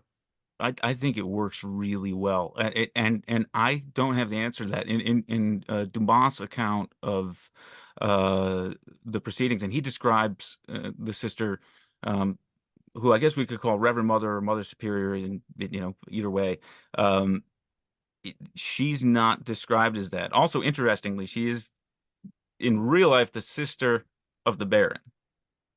In real life, she was his Really, I sister. was not aware Yes, of which that. makes the last scene in the movie real. Anyway, um, but yeah, I thought the choice was fantastic. Um, and if you look at the move from the opening theatrical to, that's the highest up, the highest echelons of power. Then we move to the grounds outside, and then we go underground to meet her. It's such a great Oh progression yeah. that she's literally the lowest of, so we've seen who controls the religion, and then we see the people who are mostly of under that order, and they are literally caged underground. And as you Wow. said, climbing on each other like it's World War Z to get up to the window just to get a glance at this man, who is not walking at the head of the procession, which I thought was another incredible choice because you would think he would, but he's not. He's kind of back in the middle, which is really interesting.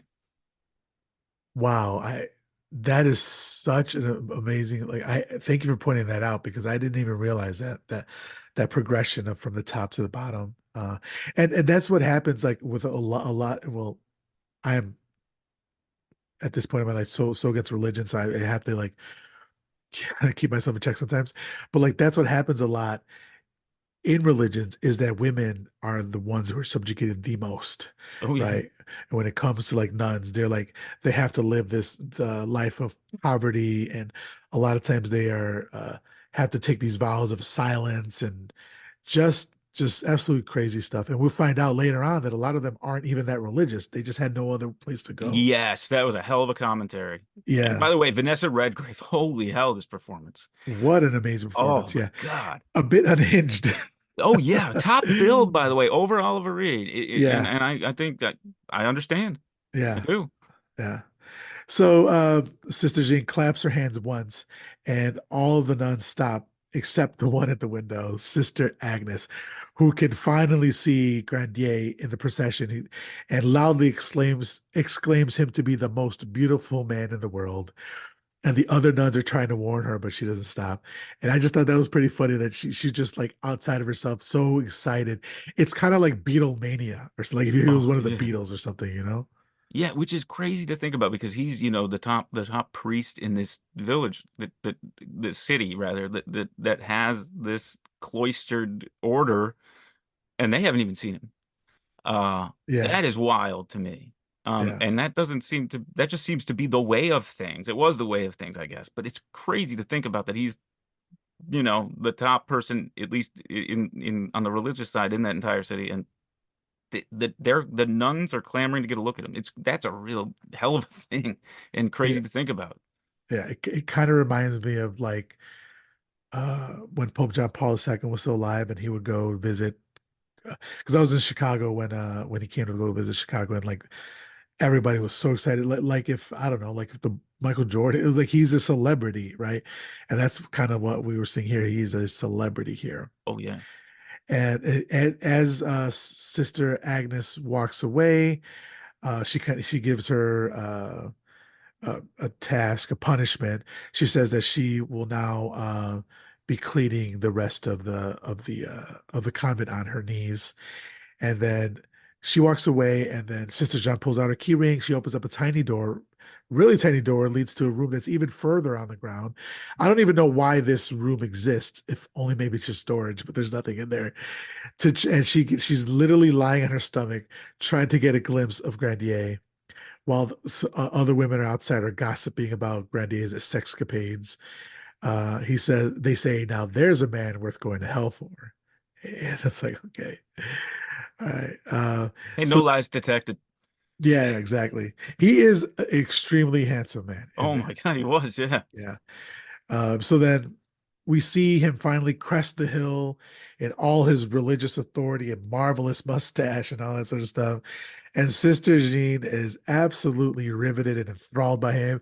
She appears to be having an orgasm as she rolls on her back, Yes. and the smoke from the procession kind of envelops her. And as it does so, she has a vision or a dream I of think it's a Grandier, fantasy, but a I'll go with fantasy. yeah, I think what we're seeing there is her uh head, her internal thoughts as she pleasures herself to what she's seeing.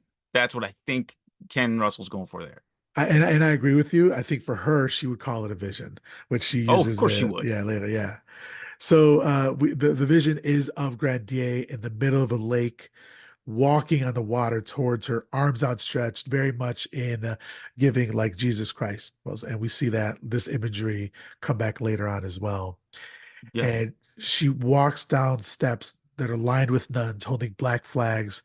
Her deformity, her back is gone, her hair is long and flowing in front of her, and she's in I think it's red, yeah, it is right. Yeah. and she's in a sheer dress, and they meet on shore. It's a meet cute, and she dries his feet with her long red hair. And this is something that if I'm remembering correctly, Mary Magdalene did to Jesus Christ when they first met, and he told her, no, she didn't need to do that, whatever. But so there's that imagery of her comparing Father Grandier to Jesus Christ. And it comes back later in the movie as well. And it was something important here. We see this dream, but later on, she describes something else happening. Yes. And well, her bitterness comes out, That's exactly what, and yeah, because it, like you said, she's so we've seen her hunched looking up from underground, and then in her vision, and she sees this man as this guy, but then in her vision, she is perfectly fine walking. She is now descending, so she is from above, walking down, and this Christ-like figure is walking across water to meet her, and she is. This is how she wishes she was. yes, She has her idealized self, and she has already idealized him. And when she comes out of that vision back into the space, the first, because as it transitions from her, from the fantasy she's having, her back starts to go hunched again, and everybody laughs at her. And this is the second time we have an audience laughing at people, and then she comes out of it and just screams, "If only no hump! If only no hump!" Meaning, if this wasn't here, I wouldn't be a nun. I'd be out there. I would be with this guy. And then she kind of prays, kind of doesn't, then goes into a real prayer. yeah, It's really incredible imagery. Like at that point, you realize that the sexual repression of these women and women in general is a huge problem and terrible for society. There's a lot. Yeah, Ken's putting a lot in this movie. yeah. I do take a little issue with the depiction of like that repression leading to like the downfall of a man, that sort of thing. Like it feels like they are, and I'm not blaming Ken on this. I think that is inherent in the story he's telling. It's already there, but the fact that like women are being blamed for what happened because the same thing happened like in the Salem witch trials Oh yeah. when the girls were like doing the same thing here that the nuns do, where they're like convulsing and lying and yelling out and basically acting, putting on a performance. Yes, they did that, but they did it for the authorities, and the authorities were the ones who made the decision. And so, like, the blame falls ultimately on the authorities and all that. Oh, So, 100%. yeah, 100%. The sexual repression of women is not it's not bad for men, it's bad for women, but it's usually inflicted by men. yeah, You know. exactly. Yeah. So, the next scene, we do see that the curly-haired woman from the procession, her name is Philippe. She's laying on Father Grandier's chest. They're sweaty. Her face is caked in white makeup. They've obviously just finished having sex, and he's giving her a lesson in Latin. And then he says, like, your father sends you here to be tutored, and we must not deceive him, which is interesting where he draws the line of deceit, right? He's okay with like having sex with this man's daughter, who was probably underage, very young, because you could tell by her demeanor how she acts. She acts very childlike when she's angry. I think they're coding her as a child. So he has no problem with that, but he doesn't want to lie about being tutored. But in fact, what it is if she's not being tutored in Latin, when she goes home and the dad asks her to tell him something in Latin, she won't be able to say. So they'll be caught quicker, you know? Yeah, I saw that too, but part of me wondered, at least on the second viewing, because she reminded me of Harley Quinn with the way her hair is and her face, that and throughout the film, she's a chaos agent. Like Yes. she is truly an unhinged chaos agent, and possibly underage by some degree, unclear. But yeah, the whole thing. I love that scene a lot too because now we have the color in the town, and we see and this is I think there are three times we see Ken Russell predicting the outcome of the response of this film because Grandier is surrounded it's multiple levels and each floor has a circular rim. It's a small spiral staircase, then a circular area, then a bigger circular area, and finally a top one. And it's surrounded the top is surrounded by books, surrounded by knowledge. And then the middle one is all of these statues that pay homage to the beauty of the human body. So this man is surrounded by art, and we know, the church is after him. I think that was the first time Russell subtly put in the fact that yeah, the people that are going to attack, this movie for what it is are attacking art, and Huh, our that's good. protagonist is a lover of art. That's Child, great. child bride type stuff aside. I gotta tell you, Bill, I love the fact that you chose this movie and you're here to talk to me because you're giving me so much more context and stuff and things that I didn't even wouldn't even have thought of when it comes to like the visual storytelling of what is seen on the screen as opposed to what's told to us. Oh, It's really good. Thank you. oh, my pleasure, man. I love talking about this movie. Or Yeah. any movie. This is great. And I feel like there's something telling that the home that he's chosen to live in, Grandier, is this tower, right? Very phallic symbol. Oh yeah. And then later on, the tower is kind of destroyed. And so his prowess is a little bit as well. But found it really telling what he chose, where he chose to live. And they're talking, and she breaks up their conversation by telling him that she's pregnant. He Oh takes a beat, yes.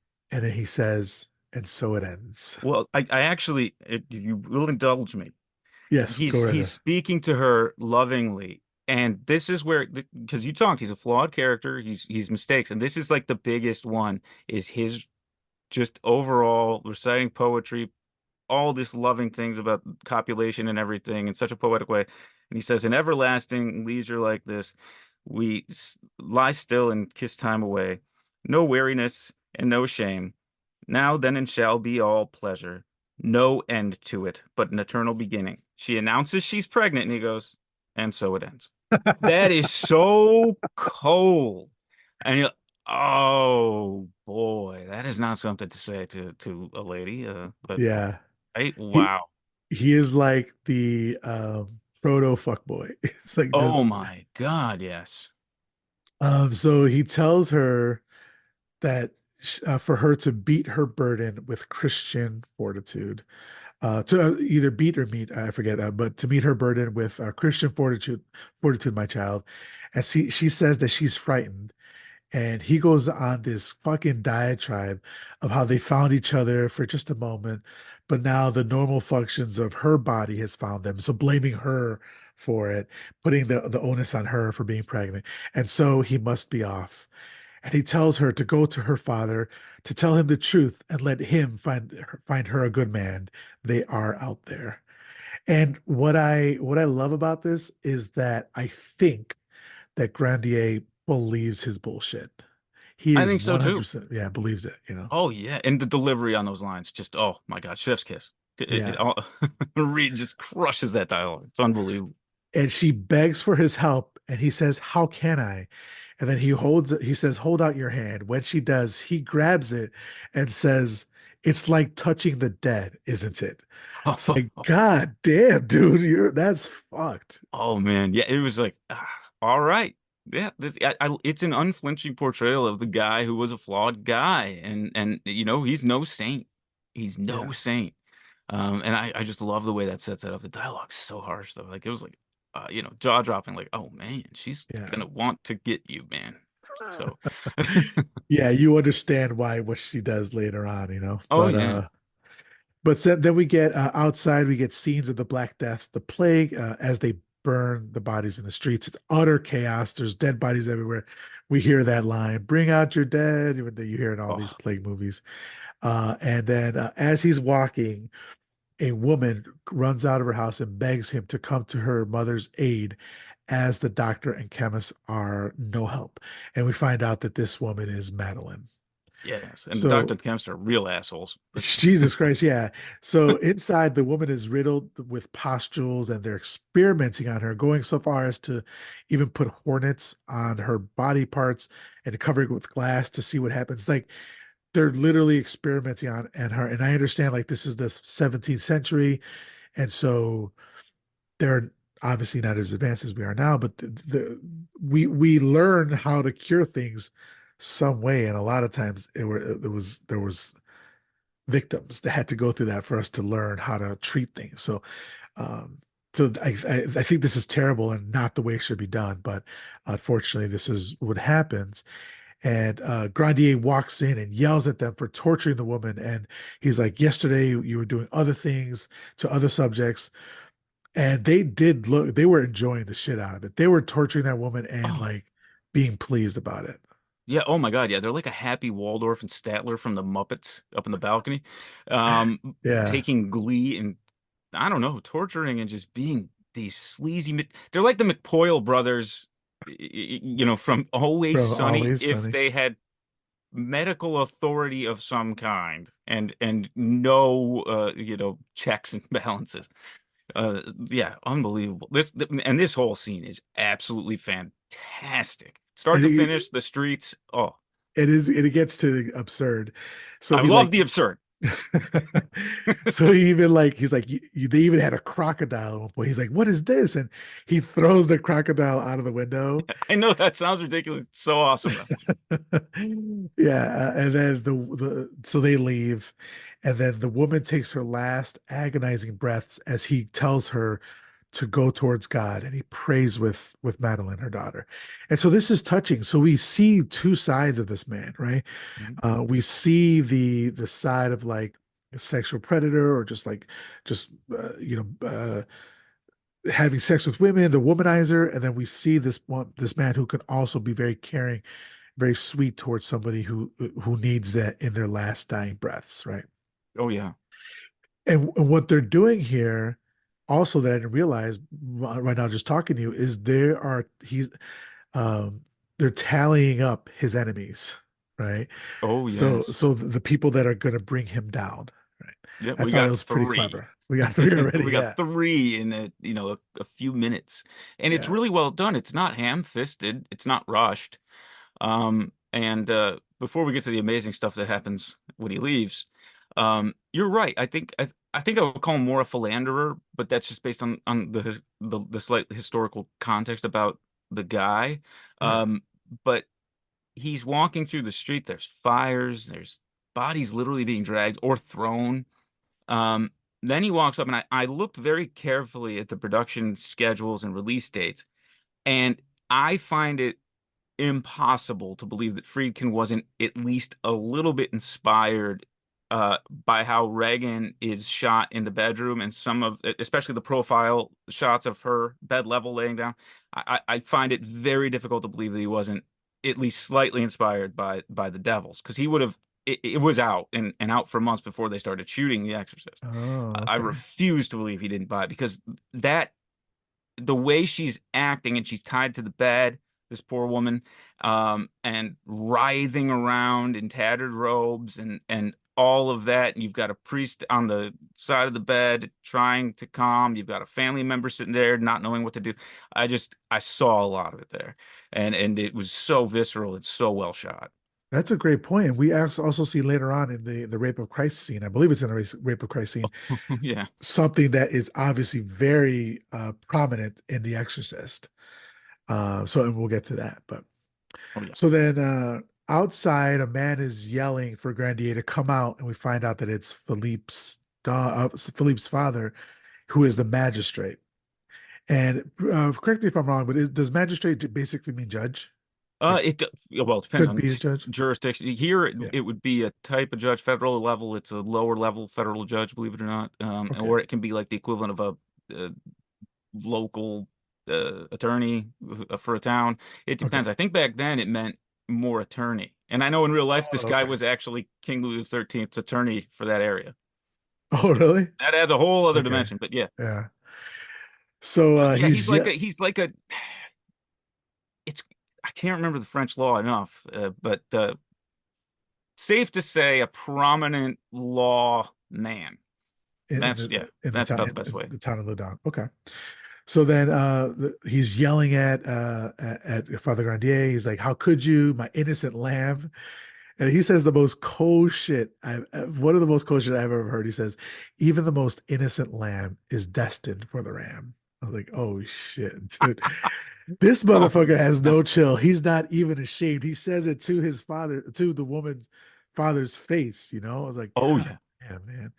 I think he knows he's untouchable as a priest in his land or something. Because the balls you must have to just say that to somebody's face. Yeah, I can't figure. Yeah, I that must be it because I couldn't figure out how the hell is like it's this just yeah whatever man attitude and it's like you sure dude, and now it's enemy number four like right Yeah, there. It's like oh God. yeah. So But and so the magistrate can't take it any longer, and he attacks him with his knife. And do you want to explain what Grandier does? What he uses? Grandier, it's been established he's thrown a crocodile out a window. He picks up the crocodile so they have a sword fight with the magistrate's sword, and he's parrying the blows with this with this crocodile he's holding up. It's awesome. I'm sorry, it's just fantastic. Yeah, that was the absurd part that I said. It's absurd, but still great. So Yeah. yeah, Oh, it's totally ridiculous. I love it. and essentially the magistrate breaks his sword on the crocodile.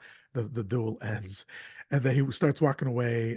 Grandier starts walking away, and the magistrate yells, "I'll see you in hell."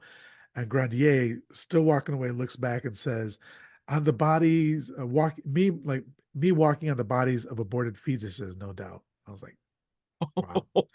And he Joker laughs his way out of the scene. Oh, he had a great time. He had Yeah. a great time. That's the hilarious part. Just to end this scene, the magistrate is given the idea, I believe it's by the doctor and the chemist, of reporting him to the higher ups for it. And you could see the idea swirling in his head. Yep. So it begins. So the next day, we're at this kind of mass grave for all the dead people from the plague, and they're wrapped in white, and it's just this grand scene. And Grandier and Mignon are preside over them. They're saying their prayers. The Mignon inquires about his cousin's daughter, Felipe, and so like everybody's intertwined here, like Oh in the yeah. politics of like, and that's the thing about it. That's one of the first chinks that was in the armor of like my religious awakening was finding out that there was more of the decisions that were made about what I do as far as my understanding of religion came out of politics of the Oh church and yes. not even Yes. what happened in the Bible. It's more about human beings being human beings. And once I realized that, I was like, oh, you guys are all fallible. Fuck that. So that like to finding this out like that what's happening here has nothing to do with Jesus Christ, has nothing to do with the Bible, and has everything to do with the politics of power hungry men. And it's all intertwined in this small town. You know. Oh yeah, and also um, what and again, I think we're getting Russell's messaging here, but these guys are praying over this mass grave, hundreds of corpses, and just based on how it looks, there are likely other mass graves just over one hill here or there, and they're having this discussion that isn't even, they're not even giving the prayer for the dead. They're having a very politically charged discussion. And it's like, it, the, now there, it could be that there are so many dead and it's gotten so rote that they're just like, oh, blah, blah. But that doesn't seem to be the case. It's just like, whatever. This going through the motions, I guess. I don't know. I Right. found it like deeply unsettling. It's like these poor people, and they can't even, they just have people ladling holy water on them while they argue about, the sexual liaisons of the powerful. It blows my mind. Yeah. And so Grandier is like, kind of like, I don't know why I do it. He thinks he needs to turn his women against himself. And then Mignon asks why, to bring about your own end. And he says that he has a great need to be united with God, which he will be. So, Yeah. And I don't uh, even think that was some kind of orgasm reference either. I think he meant it weirdly, or he's just being dismissive. I don't know. uh, Does he have a death wish? It's hard to read. yeah, because yeah, he seems to be sincere in everything he does, even in the most fuckboy shit, even in the most abusive sort of stuff that he does. He seems to be sincere about it, and so you never quite know what his angle is because you're like, what's your angle? Oh, and then you got So Mignon there. That look, by the way, annoys his look annoys me from the first frame, and I'm sure that's by design. yeah, the bowl cut, Oh God, yeah, yeah, it's like yeah, Friar the Tuck, but bad. page boy, yeah, Yes. yeah. Oh, Which is funny, like because nowadays, especially in Texas and California, there's this it- it's happening with Mexican or Latino youth. It's called the Edgar, which is just a bowl cut that goes into a fade. And whenever I see this cut, I was calling he had the Edgar basically. But Mignon calls Grandier a blasphemer to his cloth, and Grandier gives two shits. He just walks away. He's just not even listening. Then we see Madeline from the other night, and they kind of lock eyes, and you know something's happening there. She then goes to the convent to try to give her life to God. And Sister Jean, or Jean here, I forget how it's pronounced, let's say Sister Jean, gives her a hard time and tells her that most of the nuns are there not because they want to be pious or they want to give up their life, they give their life to God. It's because their families couldn't afford their dowries. So they couldn't afford to marry them off to somebody. yeah. What So does they, that say? I right, mean, honestly, that was such a cold, you know, it's both the woman and the system it showing just how cold and cruel they are. The system being the worst, obviously, but just to say it outright, what does that mean? Doesn't, does anybody down in that locked in cloister believe in God at all? I mean, or any of the do they? I think that line leads me to, is she even down? I think her vision coupled with that statement implies that she has no concern for God at all. She's down there because she has to be.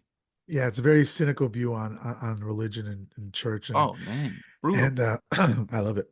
Hmm. The Reverend Mother then gives her a book to read and says, "Come back and you'll be tested on it." So then Madeline goes to see Grandier, who calls this order ridiculous and that she would do more of the Lord's work outside in the real world. So I understand where he's coming from, but nothing that Grandier does is unselfish, right? He obviously doesn't want her to become a nun because he is attracted to her and wants to have sex with her and ultimately marry her. So he's kind of telling her the truth that that order the she being cloistered is you're not going to really do good for anybody.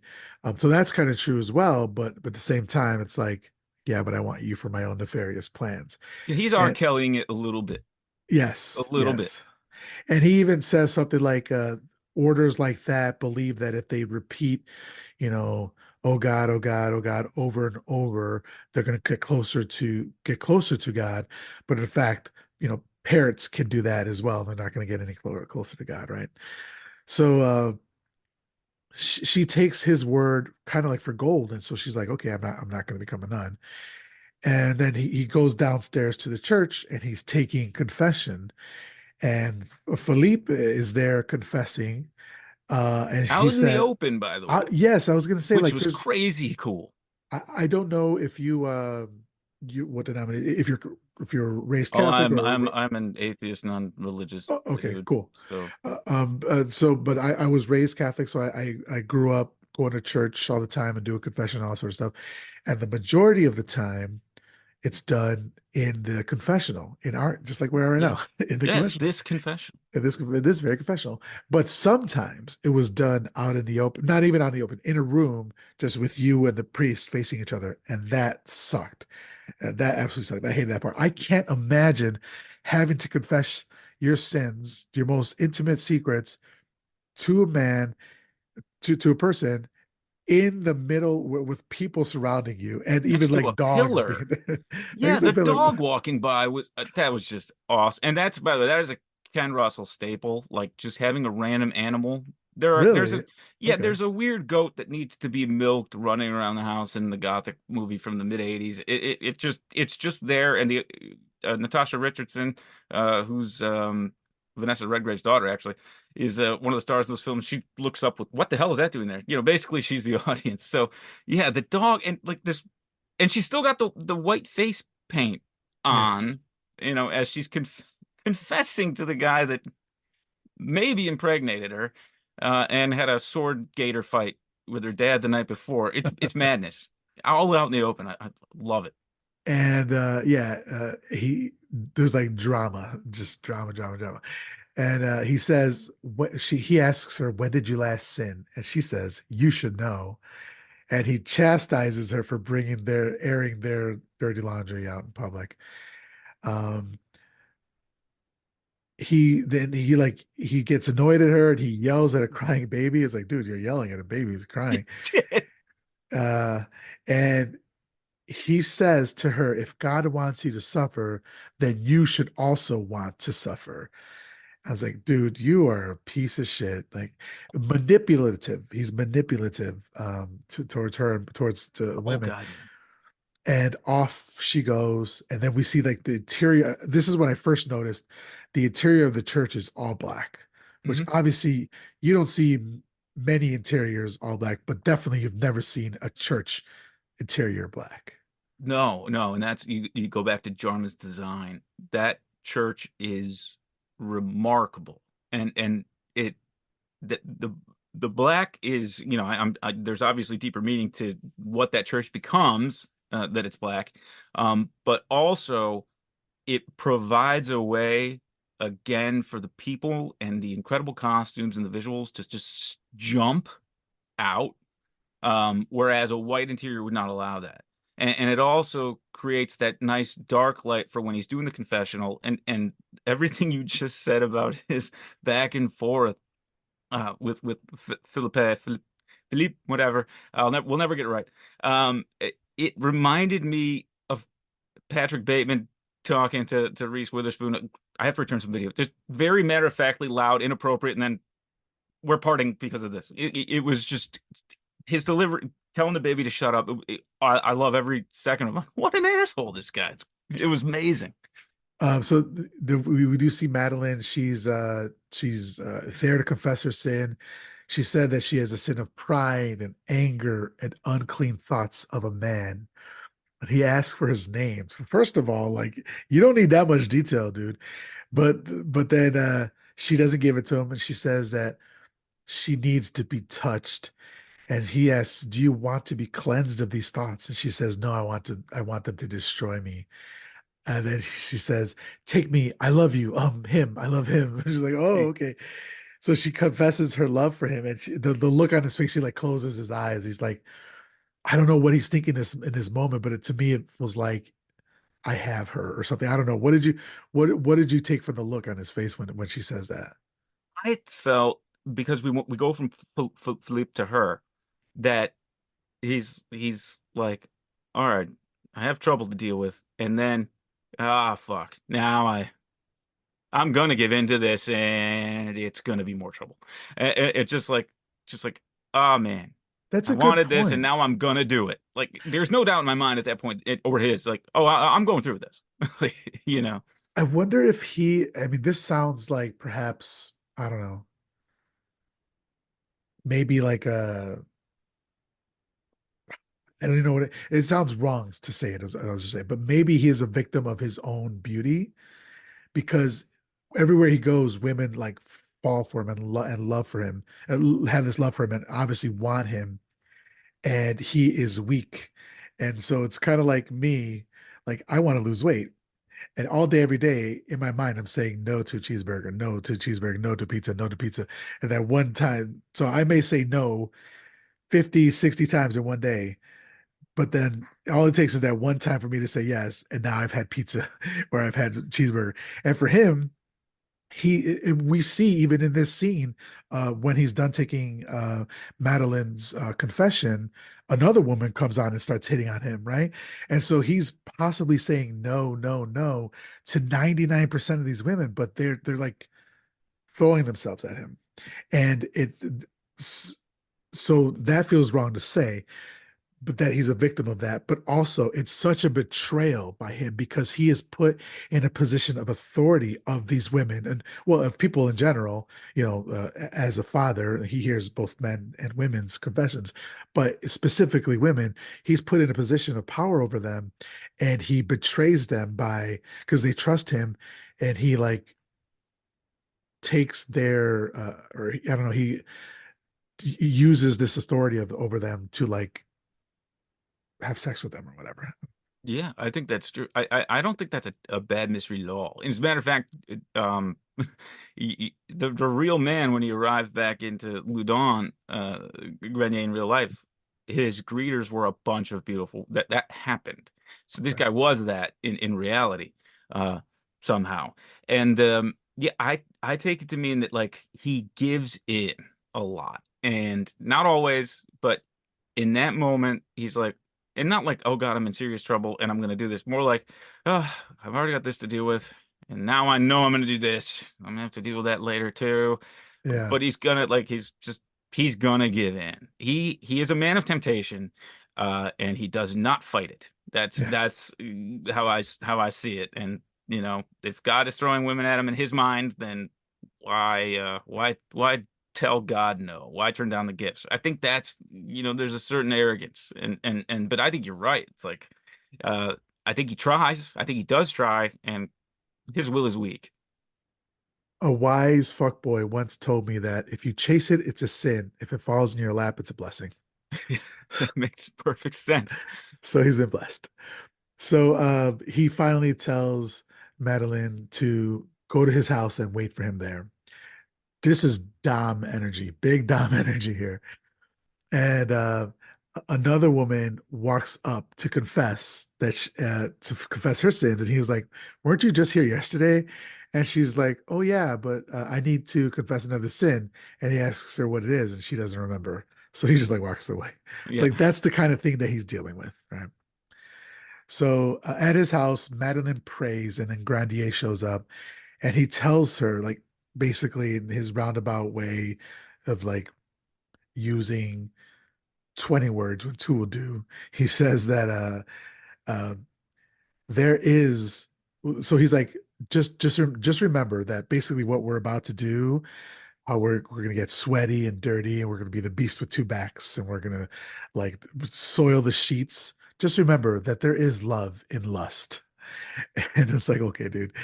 And she says that basically she says that she's not stupid and she knows what this is, and she's okay with it. And of course, he didn't like that. He didn't seem to like that. I feel like he wants his women to be Delulu, and so he kind of like sends her off. And at that point, he like prays to the cross for help. So, what was your read on this of like why he didn't go forward with having sex with her when she was like, "I know what this is." There's a quote, I don't know who said it, someone famous, where, were you in love with all those women? And he goes, I was in love with them when we were in bed together for a time, yes.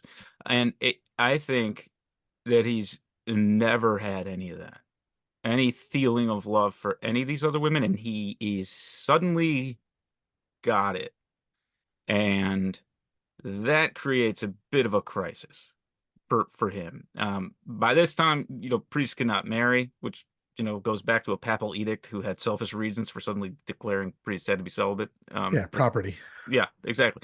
Um, so it it it I I took it to mean like she's different than anyone else, and he actually has the feelings for her that other women have had for him. Um, and he has to reconcile all of that. And he turns to God, being like, all right, I've made a mistake and maybe I hurt them. And maybe I think it's a complicated series of emotions that go over Reed's face there. But in my mind, it is definitely a reaction to feeling love, which he has not felt before. There's no evidence that he's felt it before. Reading about it, wanting to feel it, but using all of the knowledge of what other poets and everything have said about it for means to an end of getting women to have sex with him.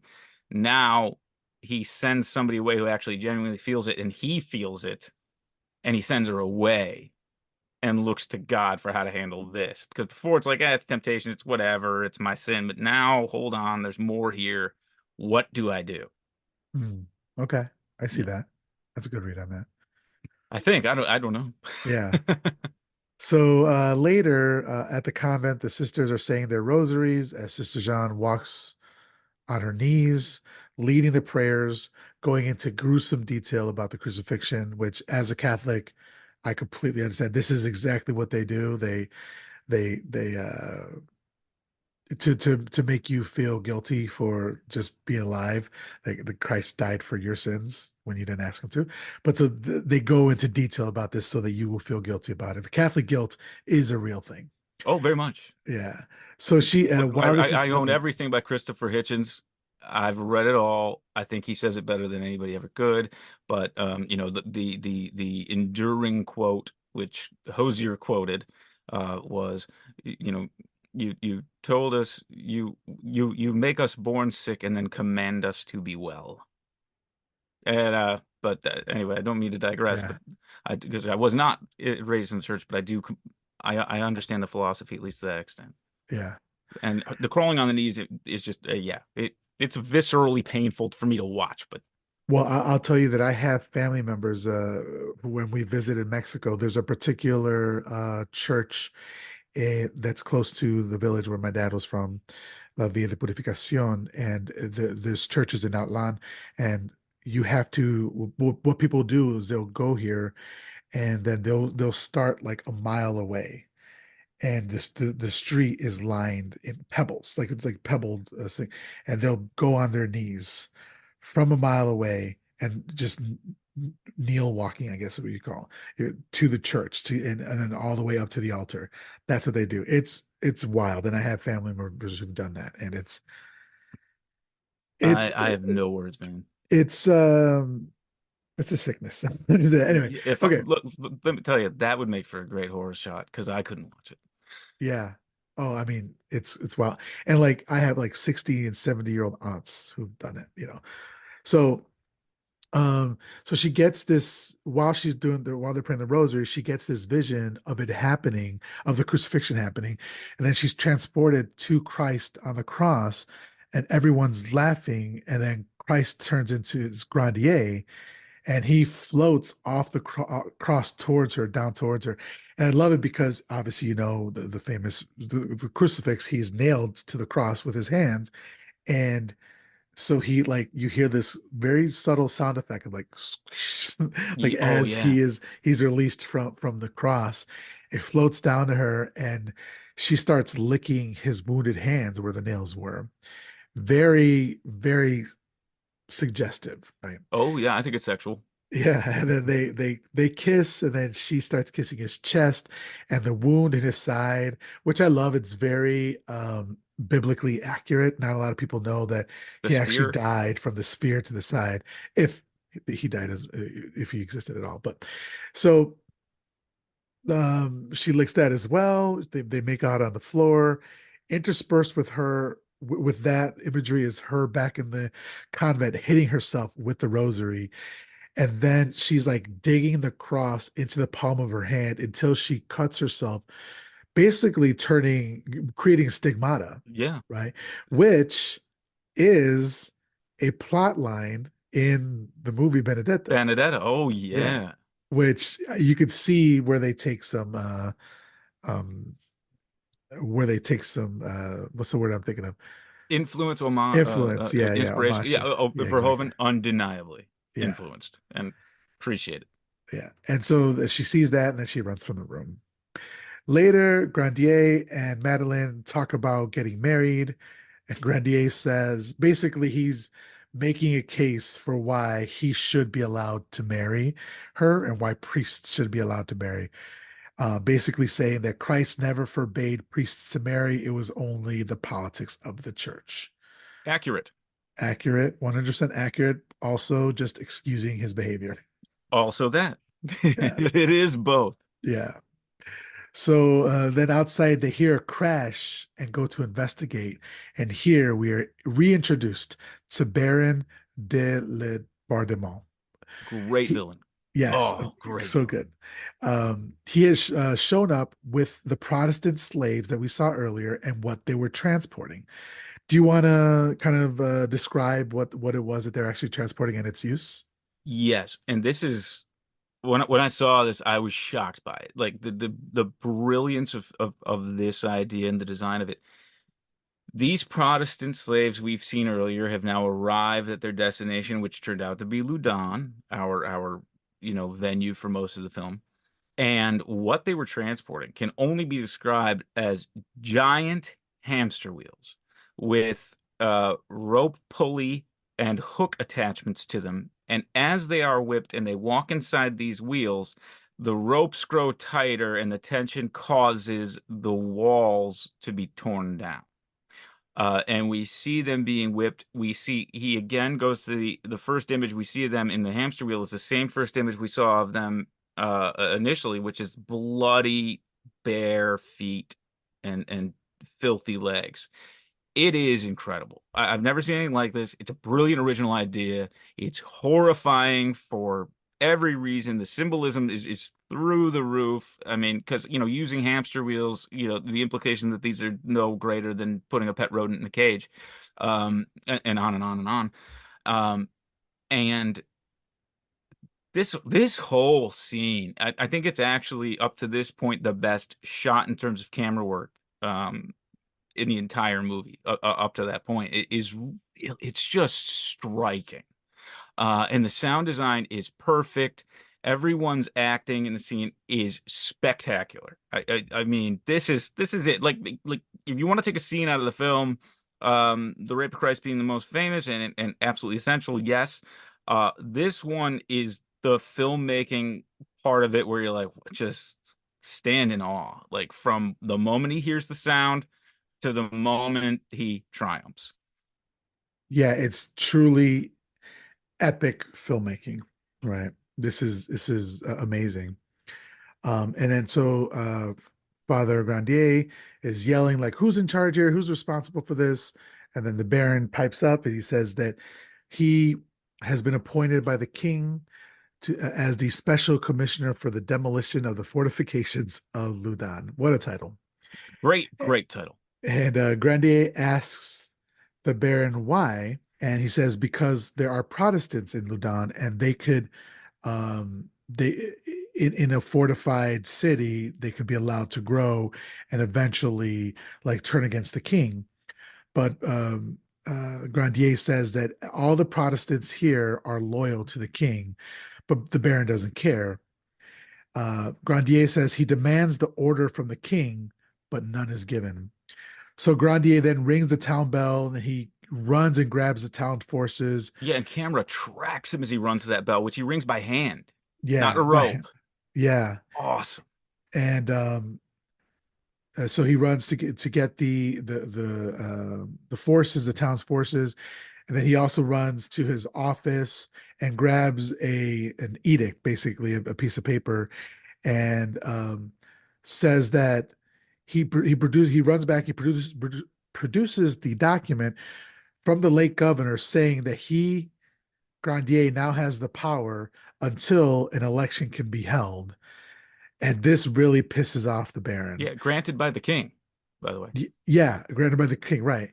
And this pisses off the Baron and says that the king's declaration has been delayed a day or two at the most.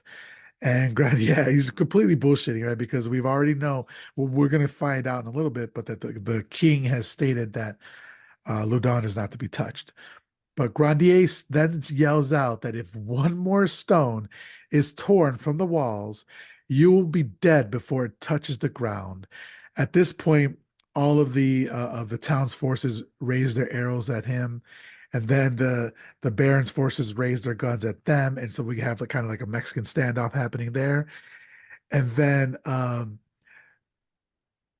they were in the process of tearing down the walls. So like we hear like there's about to be some stones being ripped off, and the Baron turns around and yells for them to stop, right? And then he's like says by decree will be stopped until we get the notice from the king or whatever. And then he hightails it. He gets the fuck out of Dodge. And they're all laugh at him, and all the townspeople congratulate Grandier, and they laugh at the Baron. And Grandier has actually accomplished saving the town here. Yeah. Oh, yeah. There's the genius of this scene. This is one of those ones where watching it, I'm like, oh my God, like you stand in awe. How could I do this? Because so when Grandier rushes to ring the bell, he's ringing it, and then he has to leave, and Madeline runs with him and takes over the ringing. And Philippe sees this, and her reaction, she knows immediately that he's now with her. Her jealousy's on a 10. So full Didn't enemy. notice that. Yeah, her dad's a full enemy. We've got that established. He's in the process of making an enemy of the Baron. And I think the other key part is when he rushes back and holds the proclamation up with his archers. I believe every archer is pointing at the Baron, even though the Mhm. riflemen with the Baron are pointing at random targets. They're all focused on him, which is such a badass. He's like, go ahead and kill me and shoot these guys, but you're dead. Oh, fantastic, Yeah. fantastic. And also, like, subtle things, like when you think about from a production standpoint, is I've had to age weapons and things like that. There's a certain art that goes to it. The documents he rifles through in those drawers are so perfect. I know it's a silly thing to bring up, but those documents are so authentically of that time. And you can tell which ones are older, even as they use them. The new ones, there's a certain fading and everything that somebody on production went through and made those documents and wrote them out and had them there and put them in a very specific way so Reed could grab the one he needed. And you could tell if you watch it again, you can tell which one is specially marked. You can tell which one he's going to grab before he does. But that's it's just brilliant filmmaking and set design, production design, and coordination from start to finish. And the subtleties you see in that scene, it sets everything in place. He's now made every enemy that he's made one enemy too many. One enemy too many now.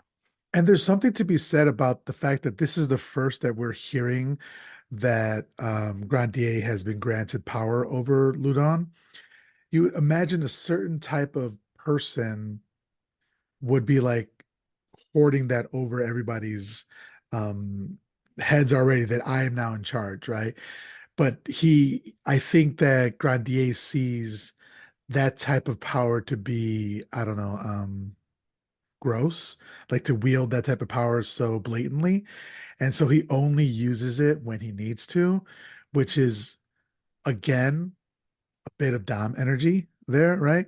I think like it takes a certain man to know that what's the saying? I think it was Churchill, speak silently but carry a big stick or something like that. Teddy Roosevelt. Teddy Roosevelt. Okay, Teddy yeah. Roosevelt. Churchill's back here. Oh, okay, He said many awesome things, but yeah. yeah. So Teddy Roosevelt. Okay, great. So like that sort of thing, like he only wields it when necessary, right? And I like that small little detail of the man. So Oh yeah, and it's a little bit of growth. You see, there's more to him because he genuine at that moment, you know that he genuinely cares about protecting the people of that city, mm, even if he is a bit of a lech. It's yeah. it's like, yeah, he's got flaws, but he put his life on the line to protect this city which has Protestants. So he's Yeah. protecting the quote unquote enemy. It's Yeah. a really strong character moment. I mean, it just goes to show you, like, when you are, because it sounds like it's election, right? They're elected to this. So when you are elected, you should be representing all the people, not just the people that look like you or side with you. You should be representing everybody, and that's something that I feel like a lot of people don't feel is the case present day. So Oh no. so that's what I'm saying. Like, there's just so many like messages that Russell put into this movie that are just so great. So we do again see we're back with the king, and Cardinal Richelieu is literally in his ear. He's kind of like what's that from Lord of the Rings, the worm tongue dude? Yeah, I Um know what you're talking. Yes, yes. yeah, he's like literally in the king's ear, just like whispering bullshit to him, and so he's saying that the self-governance of towns must stop, including the walls. And the king is like, yes. And then, but he's so annoyed. But we don't see, it's just a close-up of them too, and we don't see what he's shooting at. No, it's a garden party in the background, by the way. Everybody seems to be having a lovely time. Yeah. And then Bright, sunny afternoon. so then we're kind of going back and forth. Now we're with Grandier again. He's talking in the town square. And this is when he's at his most powerful, when he's speaking to the masses because of his voice and what he says. He's so talented at that. And Grandier is saying how important their walls are and that they must fight to keep them. They must fight to keep the town safe. And that Richelieu deceives the king. He says this out loud, and this comes back later on in the movie as well. Mhm. But he says that if the walls go down, our freedom goes too. He says that they must write to the king to tell them that they stand with him, that they support the king, and that they beg for his mercy. Yes, and this is the first, by the way, cross-cut scene we get. Each is incredibly powerful, but we're going back to the garden party and we're going to that speech, the whispering in the ear, and a less than receptive audience in the king, to the screaming, powerful oration and the incredibly wonderful response of the average people. Yeah, Dismissiveness, and again, people laughing, by the way, in the background of that garden party scene when the king is shooting at whatever he's shooting at, they're all laughing, having a great time. yeah. So then back with the king, he tells Richelieu that he can do whatever he wants to all the other cities, but not Loudun. They promised the late governor never to touch their walls. Then we see what the king has been shooting at. There is a person, a human, in a crow costume in a cage. They let that person out of the cage and have to run through a gauntlet of people poking him with weapons. And then once he gets to the water, the king shoots him in the back, and he falls to the ground. And that we see in the water floating, and also on the ground just before the water on the shore, other crows laying there dead. And he says, "Another Protestant bird for your bag." And the cardinal says, "Honorably done, Your Majesty." It's like, Oh, it's wow. so cold. And that's incident number two, where we have somebody suffering or people suffering and the elite are laughing. It happens in the Mother Superior's vision, when he walks on the water and her hump starts to grow and they all laugh at her, point and laugh, and then we get point and laugh when he's shooting the birds, and it keeps coming into play throughout. But that whole scene, when you find out that it's Protestants in crow costumes, like how when it's because it's cross cut with a scene where he's trying to protect those very people, Yeah, and it puts the stakes. It tells you what they are, and it tells you what's actually important. I think it's the first moment where Ken Russell's like, "Yeah, dude's a Flannery man, but that does not matter. There are greater issues here, and focusing on this dude's, bro energy is not important. It's a distraction." yeah. So back with Sister Jean, she's talking to herself, and she says that basically they need a new confessor since the governor died, and she wants it to be Grandier. So basically, a confessor is a priest who goes to the convent since the women can't leave the convent, goes to the convent and hears all their sins, their confessions. So she's basically writing a letter asking this. Later, Grandier is performing the marriage ceremony between himself and Madeline. And you would think that she's so happy, she'd be so ecstatic about this moment, but the look on her face is one of worry. She's so worried, and she looks even scared, not of him not per se, but just of what's happening. And she even says that they shouldn't be holding this ceremony at night. They should be out in the open during the day. But of course, he can't do that because priests are not allowed to be married. So back in her room with Sister Jean, she is pleasuring herself to the idea of Grandier, while outside another nun, I believe it's Was I it forget Agnes again? Sister Agnes, yeah, Yeah.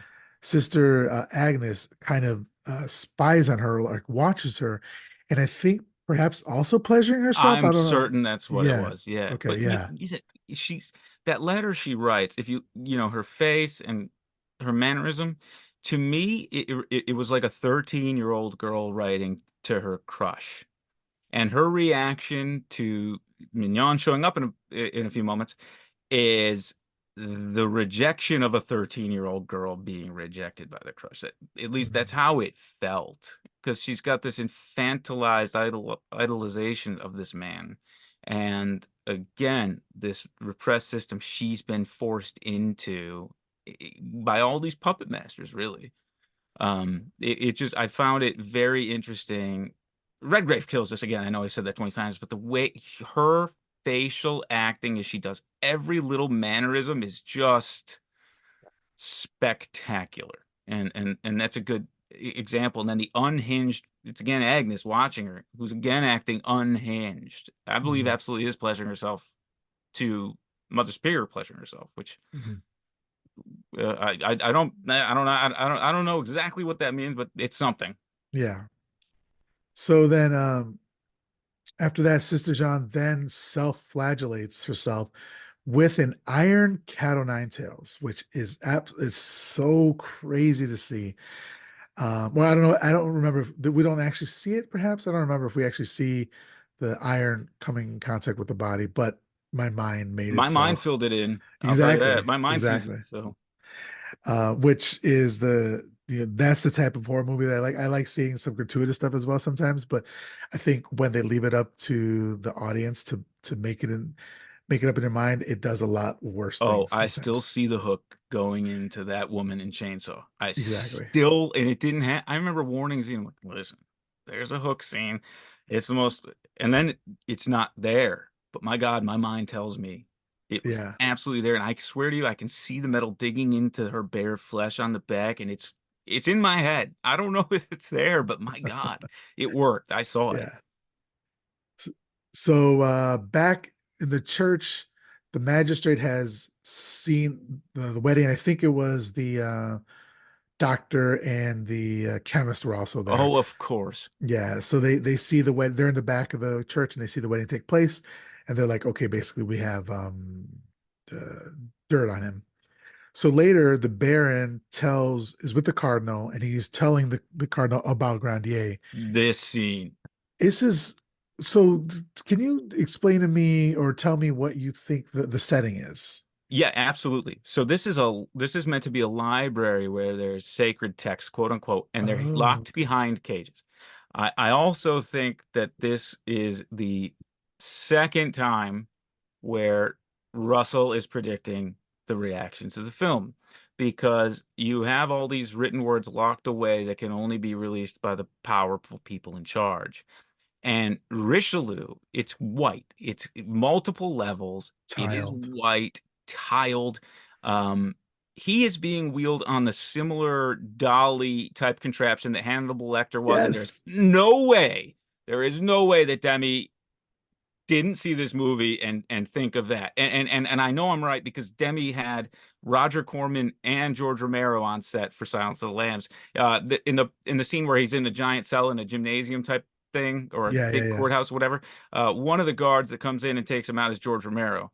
And Roger Corman was also on set and said, the scariest thing in a horror movie is going slowly in on a closed door, which is why he ended up changing the direction of the ending to have all those closed doors. Mm, So this is a man, Demi, who is so influenced by so many directors, and is the moment you see this guy wheeled around, and he has full use of his hands because he's making gestures, and I'm yeah. like, you're just an asshole. And he's pointing to this and that, and all of these people that can't speak, can't even look this man in the eye, are making sure that these books are locked not only behind individual cages on the individual shelves, but behind a massive fortified iron door, concealing the knowledge away from the masses. It's such a scene, and it's visually splendid. It really is. Yeah, see that, and I'm glad I asked you because I didn't catch the book angle of it. I thought that they were just creating a prison, a dungeon where they were going to take their prisoners or their enemies or whatever. But you telling me it's about the books, that was great as well. Um, but Grandier is talking to the cardinal, and he says that Grandier, or I'm sorry, didn't know, the The Baron. Baron is talking to the governor and says that Grandier cannot be made governor.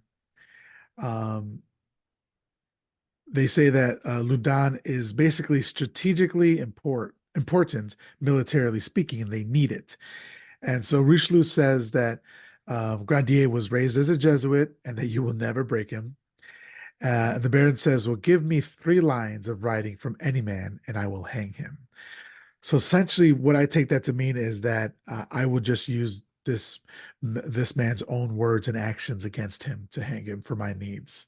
That's true. And I tell you, um, in all my years, I have only had one criminal defendant take the stand. Even though I've known many more were telling the truth, because if you put someone up there, they've had years. If they get one word, if a cop gets a single word wrong, they're done. I've got them. I make them look like a liar for their whole career, and that's what any prosecutor would do to a defendant. Um, Even though it doesn't matter, and it's just about sowing that seed. And there's, well, this person is untrustworthy. No, they're not. It's a stressful situation, but you get somebody in that situation, and you can do it. And since he is essentially, ultimately an inquisitor, um, he he is going to take any little thing and it'll be used as evidence. No matter how innocent, context becomes irrelevant. It's a really terrifying line because, again, I think it still holds true today. Like when I heard those two talking, you couldn't help but think of Trump and any one of his advisors, and the depths they descend to achieve their ends. Especially, it's like, oh, well, you can break it, whatever. They know too much. They're useless. Like we can't do it. So blah blah blah. We're just gonna have to go this other route. It's Yeah. really like, no, we won't persuade him. So you're gonna have to ruin him. Hmm. Like what a line. It's a weighted line of dialogue, both of those. And we'll see that there's no depths that they won't sink to later on to get him. So later in the convent, the sisters put on an impromptu play about the wedding of Grandier to Madeline, and Sister Jeanne walks in on it unseen, and so she like is just in this a little nook listening, and she is so affected by it that she needs to put the cross in her mouth to avoid screaming as she falls to the floor. Later, Madeline returns the book to Sister Jean and says, I apologize, but I've seen that I don't need to be in a convent, and my confessor says that I will be better off, I'll be of better use out in the world. And then Sister Jean just loses it on her, grabs her hand because she has her hand returning the book. She grabs her hand and bites her wrist, pulls her hair, calls her all sorts of names, whore, strumpet, sacrilegious bitch. She viciously attacks her. And at this point, she has lost the plot. And this was surprising to me. Um, but Madeline manages to break free of her and basically runs away from that. The one thing, very small thing, I would have liked her to maybe mention this to Grandier. Maybe they did. I'm sure he she did, but I don't know, man. An inkling of, if he had some sort of inkling of what he was up against, you know. She does, but it's not the time you it's not they have a conversation that indicates that it might have been mentioned. But you're Mm, right, they don't go. yeah. Right, because earlier she went to him, and it could just be the necessity of killing your babies with that situation. I'm sure there was a scene written, and then you get to a point in the editing process, you're like, all right, well, let's lose that because they have a conversation in bed later where this is discussed. Love, Yeah. hate, that conversation. And that probably was enough to make up for. You and I certainly know uh that he knew somehow this happened, but to not have that reaction, yeah, Mm. I think it's just expeditious editing.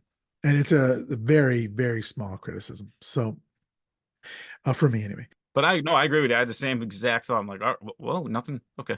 Yeah. So in her room, Sister Jean is by herself, and she says she's like bereft at this point. And she's like saying, if only he'd seen her first. She keeps saying that over and over again. And then we get this scene where she's interrupted by a nun who tells her that their new confessor is here. And immediately when she said their new confessor, I was like, okay, it's not Father Grandier. Because if it was Father Grandier, she's going to say, yo, Father Grandier is here, you know? So, but immediately upon hearing this, Sister Jean perks up and runs out of the room saying, it's not too late, Grandier, you'll see, which is heartbreaking, absolutely It heartbreaking. is. Oh, because she is giddy. Yes. Yeah. Oh, Yeah. And my note here is that this isn't going to end well for anybody.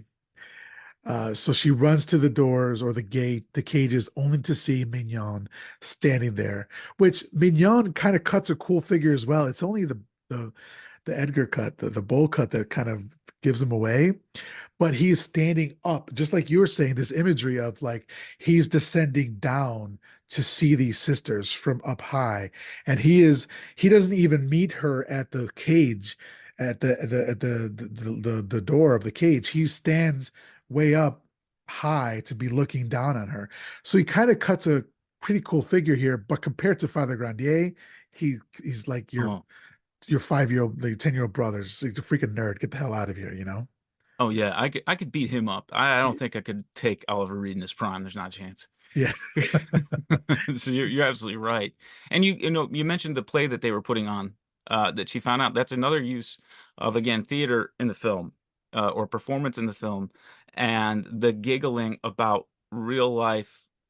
This is like a real life conspiracy. People are laughing at it instead of putting themselves in the mind of it. It's a theme that occurs, and that's shot from above, just so we always know that these poor sisters are beneath the ground. They're beneath the situation going on. They have absolutely no control. They are only to be used as puppets. And later, there's a scene in the woods with them where, for no good reason, they're dug into a hole, a giant circular hole that's about 2 feet deep. They are always beneath. They are merely to be tools by this government. It's cruel, and he comes back to that over and over again. It's really well done. It's a great point. Thank you for bringing that up. That's right. So Mignon then tells her that he's to be their new confessor, and she asks where Grandier was, and he says that Grandier hasn't the time. Her So, face will turn. and she starts laughing. Oh my Listen, God. I have been unfortunate enough to be on the other end of making a woman so angry that she laughs a couple times in my life, and that is not a position you want to be in. It's very scary. But So as a twice divorced man, I can't imagine what that would be like. yeah, it's scary. So then sister she starts laughing and she falls to her knees and she confesses to Mignon that something comes to her at night and takes her godly gift. And he asks her what form it takes. and she whispers in her ear, "Cock." It's like, oh God. Oh, and And she laughs, and she cackles. laughs. Oh Yes. yeah, God. And then says that she says that it's Grandier. And immediately hearing this, you can see the machinations happening in his mind about how he can use this information. And he says, "Are you aware how serious this is?" And then she says, "Yes, help me, Father." So the wheels are in motion to get um Grandier, and now like all of his enemies are gonna come against him. So Oh yeah. we do see that immediately. There's a meeting of the haters has commenced. My All of second his favorite scene in the enemies. whole Do film. you want to Um, say what happens here? oh sure. Yeah, they're all getting, and by the way, the comical use of the way the doctor and the chemist come in when they're introduced in the scene and lean. So this is shot and ends in a certain way, and it's the only scene that's shot quite like it in the film. And it really, I think, is to point out the ridiculousness of the accusations and what they're doing, the ridiculousness of the behavior, which is why he shoots it this way. Um, the Baron is dressed very similarly to Han Solo, by the way, and it's a very similar set to the interior of the starship when Vader is really pissed at everybody. That is 100% intentional. Right. Lucas ripped anybody want to? I think it's the Hidden Fortress Hidden by Fortress by Kurosawa. Yeah, Kurosawa. Yeah. if you see that, you can figure out where Star Wars came from. But anyway, He was um, blatant about it too. He oh, said that. extremely so. Yeah. Yeah. So you have the Baron standing center of this oddly shaped, rounded room with a almost like a grating, a little bit of weird steam showing up, and then he's talking to Mignon, and then the other conspirators slowly begin to appear, and you have Philippe totally naked, still in white face, saying maybe she's pregnant, maybe she's not. In real life, it was a hysterical pregnancy, I think, or not a pregnancy at all. And it's unclear in the film. The film never makes it clear whether she actually was pregnant. Even though there's a baby at the end, it's not 100% clear that it's hers. Okay. So they're all discussing about what they're gonna do to bring him down, and the camera is wide to everyone. Then when the doctor and the chemist appear in, it goes to a medium close, then it goes to extreme close where you got one character filling the frame, and then finally it ends on a ground, low level shot, but full ground, shooting directly up with everyone leaning in over it, which is a comical way to shoot and doesn't fit the serious nature of the film, except it does in this instance with these five heads leaning in to conspire because of how ridiculous what they want to do is. And it ends with him literally, Baron literally says, "We need a witch hunter," Yes. admitting that this is a witch hunt. It's absolutely incredible storytelling through the lens there, and I love it. I love every second of it. And you mentioned that some of the way it's shot in this scene is a bit comical, and even later on in the movie, there's some shots that don't really go along with the rest of the seriousness of the flow, specifically in the rape of Christ scene, and that seemed a bit silly to me. I want to talk about when we get there, but Oh yeah, yeah, that kind of happens a couple times throughout the movie. But so they do say that they basically the evidence they have so far isn't enough. They need that witch hunter, and so they send for Father Barry. This fucking guy, he wow. looks like he's out of the 1960s, not the Yes, John 1660s. Lennon combined with David Bowie. It's Yeah. awesome. And I thought immediately that he's going to be trouble. And so they're now interviewing Sister Jean. It's him, the Baron, and the magistrate. And he asks Sister Jean the first time that her thoughts turn to evil things.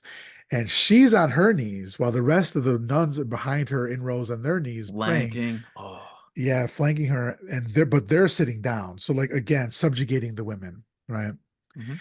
And it's just amazing cinematography and shot composition. It just looks like I don't want to keep bringing it up, but it's just the movie's so beautiful. No, it's such a visually striking film. It kind of has to be like you couldn't have a conversation about 2001 Mm. without talking about the shot compositions or Seven Samurai, any of these visually stunning films, anything Tarkovsky ever made or Bergman. Um, And again, there's a cage, but now they've come through the cage that Mignon met, the Mother Superior at, Jean. They've come through and are sitting at a table interrogating her. The cage is behind them, but behind that, there's there's another fucking audience to be amused by. It's unbelievably well shot. Again, she's low as she could be. They're at a nice table, and then there's an audience, some wearing masks and laughing at what's going on. It's just striking. The whole set design is perfect. The black and white is back, and this dude wearing both of Michael Jackson's gloves instead of just the one. He I am convinced those glasses could not have existed in the 1600s, but oh man, this dude, Yeah, he's rocking it.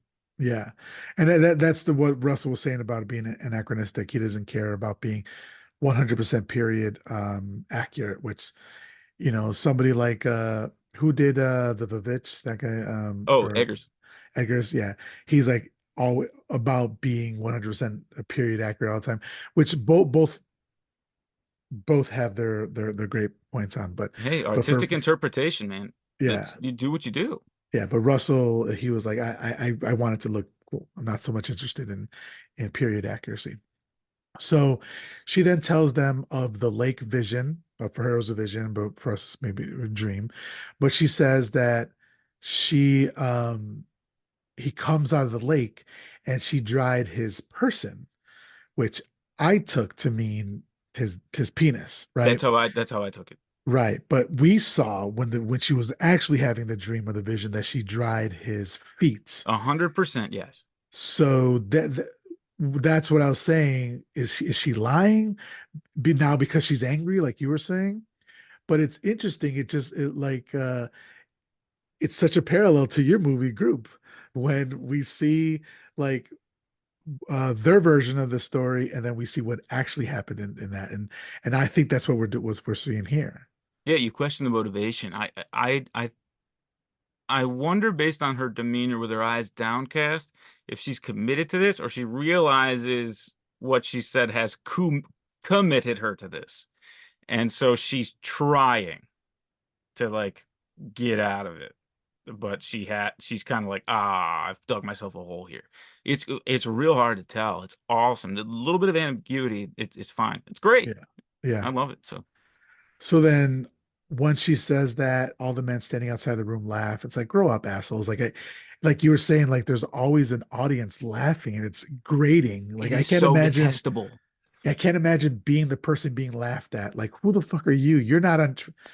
Yeah. It would be like when you go to court and in a trial and the audience was allowed to like laugh at like the defendant or whatever's happening. It's like that would be unthinkable, you Oh know? yeah. Oh, that go over well. So she says that she couldn't stop thinking of him. Um, they ask who it was, and she says that she couldn't see his face. And the Baron at this point is pissed. He wants to stop it now because, like, he says that they don't have enough evidence and that they're being made a mockery of, and they'll lose the people because, above all, the people hold the power, right? So they have to have the people on their side, and at this point, they don't have it yet. So he wants to stop, but Father Barry continues, and he says, "If you don't convince us, you face eternal damnation." So she says that the person came in at night with six other creatures, and that the creatures took six of her sisters, one each. And then she tells Father Barry to come closer, and then she whispers what they did to him. Uh, and then she kind of keeps talking a little bit more. We can't really hear everything, but then she says after that, and then my love and I ascended into heaven and bathed in a sea of stars. I have found peace. And the crowd has had enough. They're unconvinced. They start leaving and they're like, it's like, oh, this is utter bullshit. So here I want to leave another trigger warning for extreme graphic violence against women. I am not going to be going into a lot of detail here, but just so you know, if you haven't seen the movie or whatever, we're getting into the thick of it right here, guys. So the doctor and the chemist then bring out their torture tools. And the Baron tells the magistrate to find out when Grandier leaves his house because they may have to search his room. And then in the background, we're just hearing, he says the ravings of a madwoman aren't enough. And he even tells the magistrate that his daughter may need to testify. And in the background, we hear Sister Jean like screaming in agony. And we cut back to the doctor and the chemist. Apparently, they were checking to see if she was still a virgin, which is absolutely horrifying because they have blood all over them. Terrible, terrible scene. Accurate to what was done to real women uh, during these ridiculous inquests that took place over a century or so or more. Yeah. So yeah, it's horrifying. Um, and again, it's just there is an audience that is totally unmoved by what's happening. Like it's oh yeah, do it, yeah, do this. This is just totally normal, and that's a real horrifying part to have an audience there that's just like, yeah, okay, of Yeah. course we're doing this. So once they find that she apparently is no longer a virgin based on whatever test that they did, Father Barry proceed. He said he could proceed with the exorcism.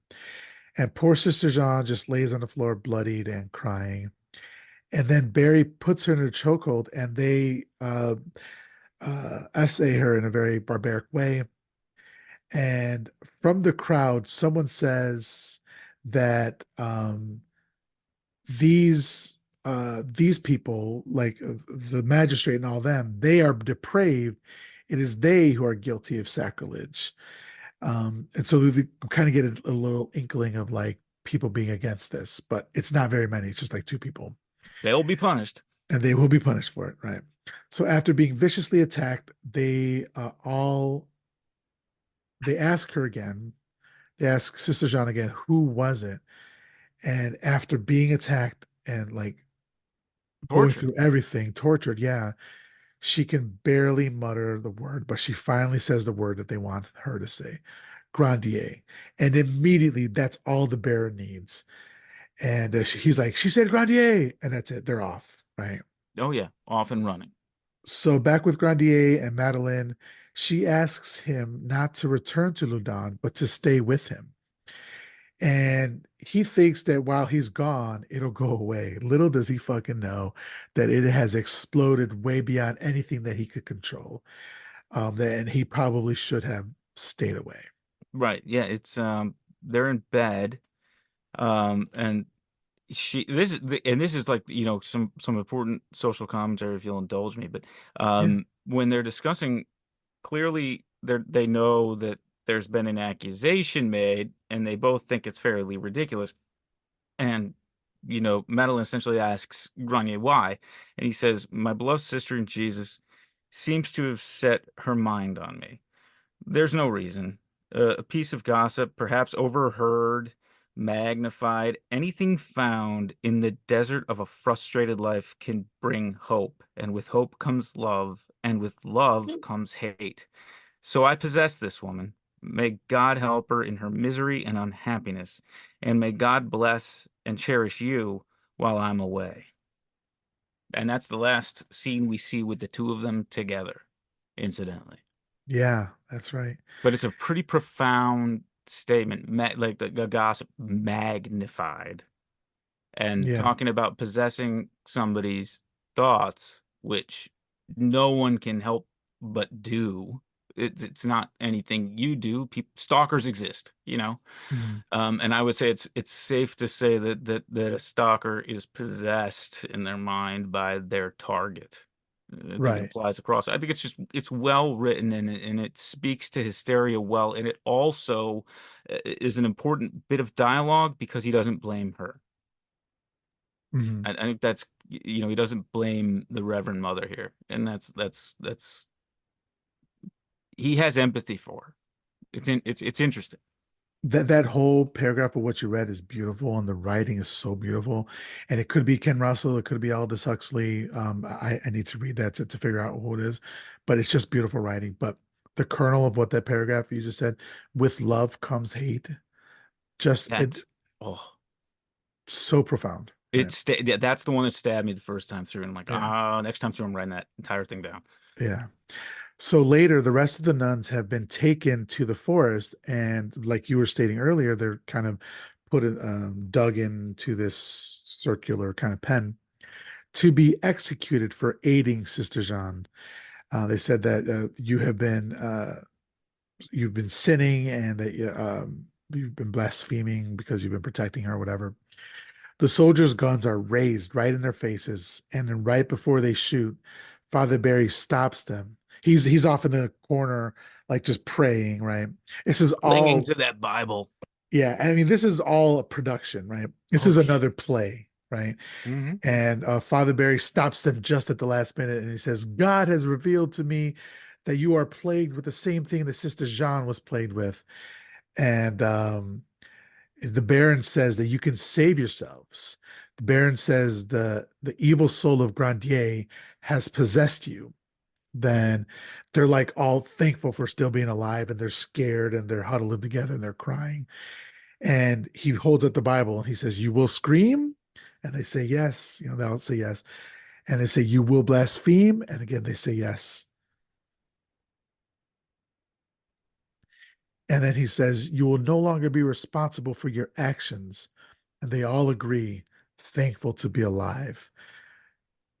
And he says that you must denounce Grandier. Then like he goes amongst them and they all start touching him and like he's their God because he just saved them. And he starts speaking in tongues.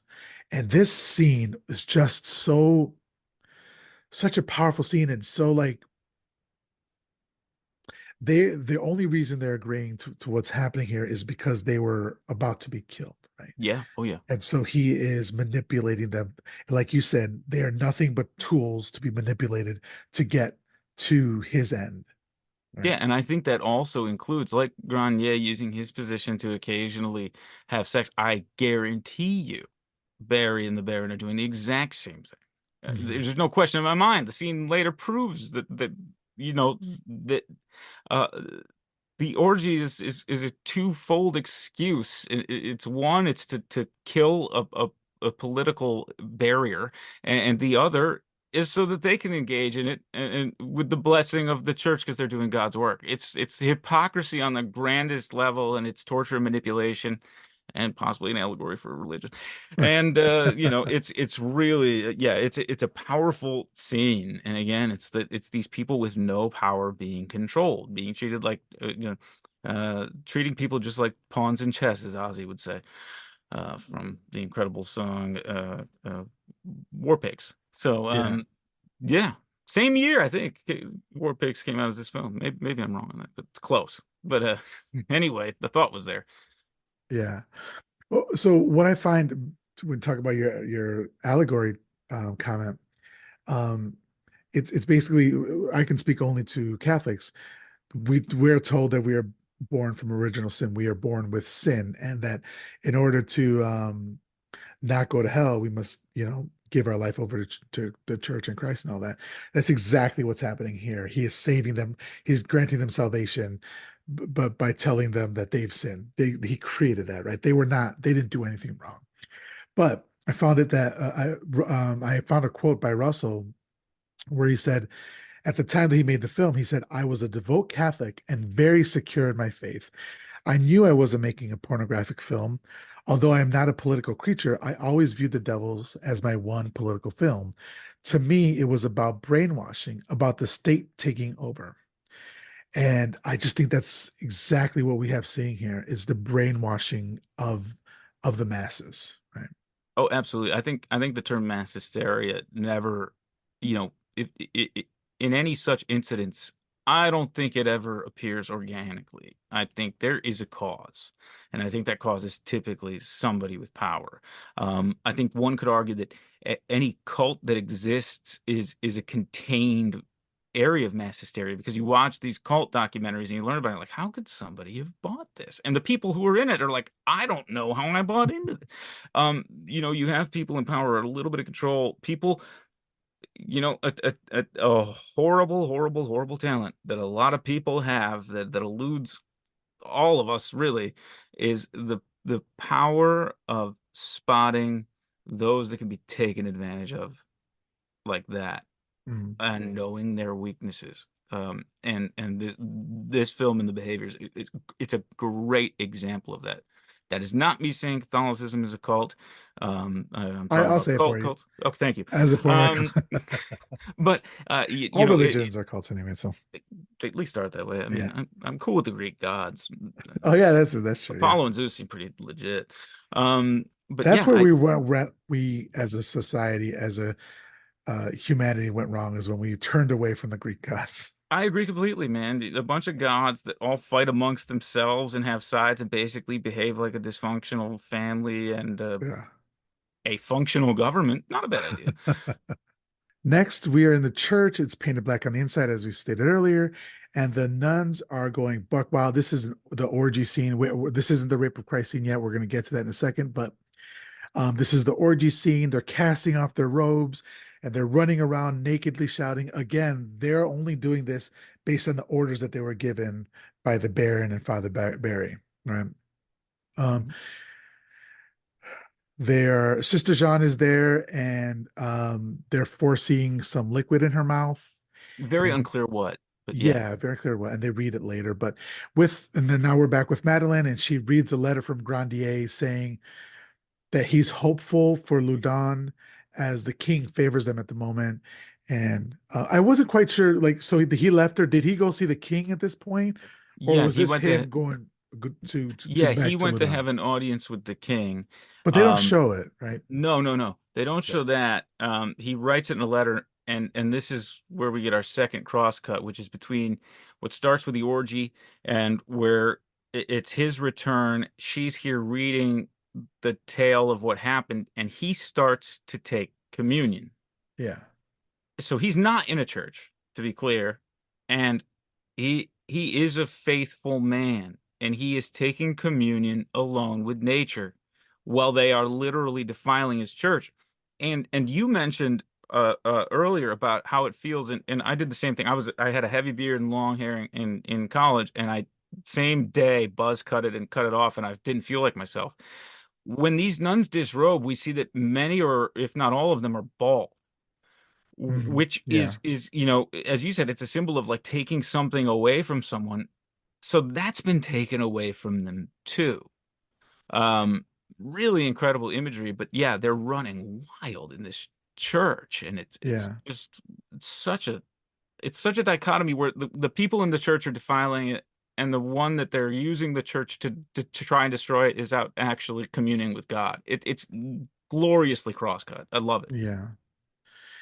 And so back at the church, the doctor and the chemist are examining the liquid that came out of Sister Jean's mouth. And they're just basically making shit up. Oh, that's the left ventricle of a child. That's semen. Those are carrots. Really, really weird. And then suddenly we get an appearance by Duke Henri de Condé, which is actually just King Louis in a terrible disguise. Yeah, I think, And and he's enjoying it. oh yeah, and he arrives by being carried in on like the Shea Lounge by the slaves, and he's dressed ridiculously with a big floppy hat and all that. And these nuns, they're going crazy because they don't know who he is. They just assume it's another person. One of them goes up to him and gives him a raspberry, which he really enjoys, and he actually brings with him a crowd as well. And Again. again, and the revelry just kind of continues unabated. Bari continues to exorcise the demon from Sister Jean. At this point, she even does a crab walk, as we saw in The Exorcist. And she seems to be talking in tongues.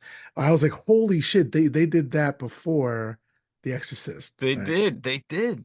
And I wonder if it looked like it was Vanessa Redgrave that did it. It really, look, man, there's no way they had the effects to pull it off if it wasn't. Yeah, I think she did. I mean, she was I don't know her dancing prowess, but she was a very physical actress. yeah, So it would not surprise me at all. I watched it. I watched it on high def a second time, a third time, just to verify a couple things. I didn't see anything that indicates it wasn't her. It uh-huh. Unless they got a perfect double, which is possible, I suppose. But if there were two Vanessa Redgraves in the world, that would be wow. Imagine. That'd be unfair. Yeah. So then Barry yells out Grandier's name, and all the women respond by yelling out and convulsing. Now, here is where we start the kind of rape of Christ scene, which was a scene that was cut out by Warner Brothers. Mhm, There's nuns masturbating, using candles as like phallic symbols and masturbating with them. mhm, Suddenly, Conde stands up. He claims to be carrying a holy relic, which he says is the blood of Jesus Christ, which can exorcise the devils, quote unquote, possessing the nuns. Father Barry then he like grabs it and is like in awe of this, and like falls to his knees, and he proceeds to use the relic in quote unquote exorcising the nuns. There's a silly part here that I was talking about earlier, where it's like a comical sound effect of the women. They have their eyes wide open, their tongues are out, and the camera is zooming in and out of them. mhm. And this felt so 60s. This felt like uh, Batman. yes, Batman. It felt out of place for the movie. And so I was kind of like, this was the scene that they were terrified of having people watch, but I know it wasn't just that part. There's more coming up, but it was like, I don't know, what did you feel that this was silly, like in a should be here way, or shouldn't be here way? Oh, it should be. Should be, okay. Yeah, if a director knows what they're doing, literally everything you see on frame is chosen purposefully. Everything. And I mean that literally. Um, and yet again, the only time we're using goofy camera works is to show the actions we know of the powers that be to be false and ridiculous. Those are the only times we're using them. And so it's meant to show how silly this is. And then of course the uh maybe the king in disguise. Could it be? Yeah, Um his reaction to what he's just done when he does his little reveal show he's openly saying how ridiculous the whole proceeding is. yeah, okay, It's incredible. I mean, I get why it would turn some people off. I'm turned off by the very end of the Florida Project, for example, the Wide Stray, like where everything is so serious, gritty, and real, and then the music flutters and they rush off to Disney World. If you just had them rushing off and not changing the music to Goofy and everything else, and it cut to black, I don't think the audience would be any less happy or more happy, but I think it would fit the theme. This goes back to what the tone is. So I think it's meant to highlight the ridiculousness okay. I of see what you're this saying. whole kangaroo court. Yeah, that we're about to see. Yeah. Oh God, the So then, KKK. Yeah. so Sister Jean and the rest of the nuns act as though they have just been cured until Conde reveals the case allegedly containing the relic to be empty. The crowd then erupts in laughter again. And with that, the king is off. And I thought, great exit. Just a fucking great exit here. What a But dick.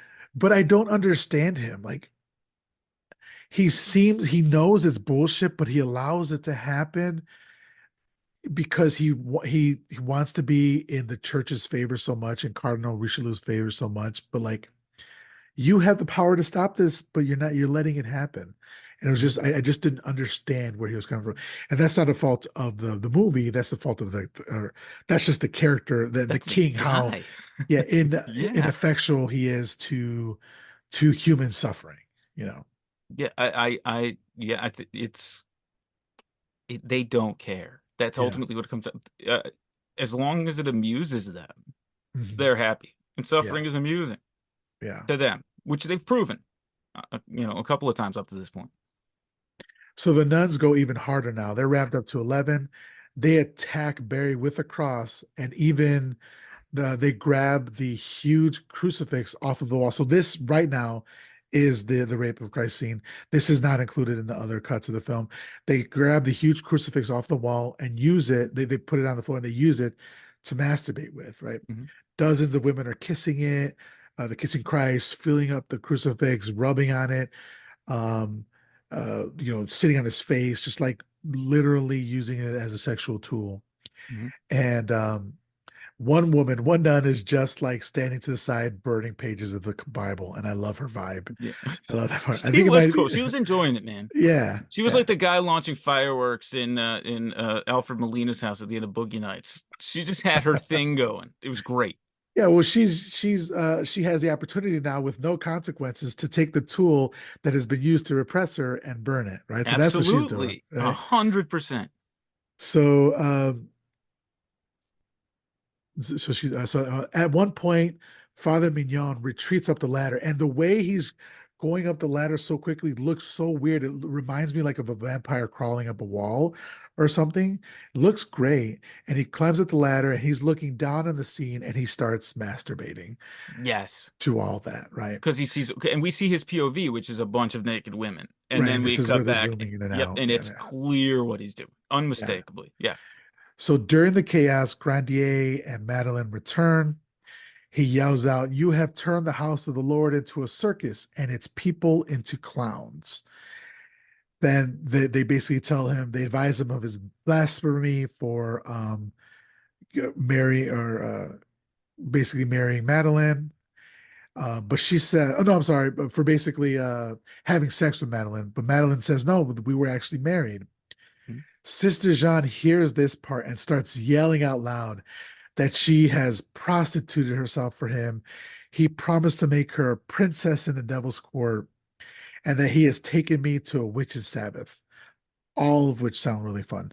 But Mhm. at this point, she's just trying to make anything stick because she is in her eyes, a jilted lover. Oh, yes. Yes. Hell hath no fury. Like this Yeah, woman scorned. Yeah. Yeah. yeah, And then she goes on to describe every mark upon him of the devil, where they all are, and you know, tests that his tongue won't bleed and this and that, all of which is bullshit. But yeah, it's the way she delivers it. I mean, it's such an it's it's so frantic, so hectic. It's screamed. It's so fast, and she just gets it all out. yeah, And chained, she's actually like being suspended short, like sort of above the ground, her arms mostly. yeah, um it is true, it's remarkable. What a hell of a scene. yeah. A great performance by Vanessa Redgrave. So then Grandier denounces her and says that he couldn't, you don't know him because he could not be Satan's boy. He says that I know what I am, but sister, do you know what you're doing? Your soul will be eternally damned. And so, like, he is still trying to talk sense into her, and he's not like being mean to her or anything like that, or yelling at her, damning her. She's just saying that you will be damned for lying. So Barry says, seize him. He says, on what charge? And the Baron says, heresy. And the two men who had Grandier's back previously, they're like yelling, "Hey, this is wrong." They're just trying to grab. This is a power grab, and they're immediately labeled heretics as well. And then they're seized, and the nuns start lying about them. They're like, "He's with them. I've seen them with the devil. I was with them with." It's like Jesus Christ. It's just the hysterical nature of this has gone above and beyond anything they could have imagined. Oh yeah, absolutely. It spirals out of control so fast, and it really is reminiscent of the Salem witch trials. They I were was just all about to this say, way, yeah, yeah, It's just like, oh, now it's her, now it's her, now it's her. Oh, and him too. Like, and then, well, this seems ridiculous. Ah, well, yes, I saw him with the devil. I saw Goody Grenier with the devil. Whatever the case may be. Yeah, it's so fervent and so ridiculous, and yet it happened. That's I think the most troubling part about this. As ridiculous as it seems, and as ridiculous as it seems to be portrayed, this happened. And I think yeah. that's very important to remember that it happened here, it happened there. um It still People were happens. witch hunters, by the way, like Barry, were paid.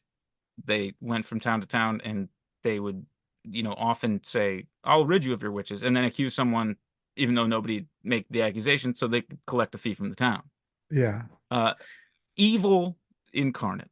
And here is the result. yeah. So later they're torturing Grandier.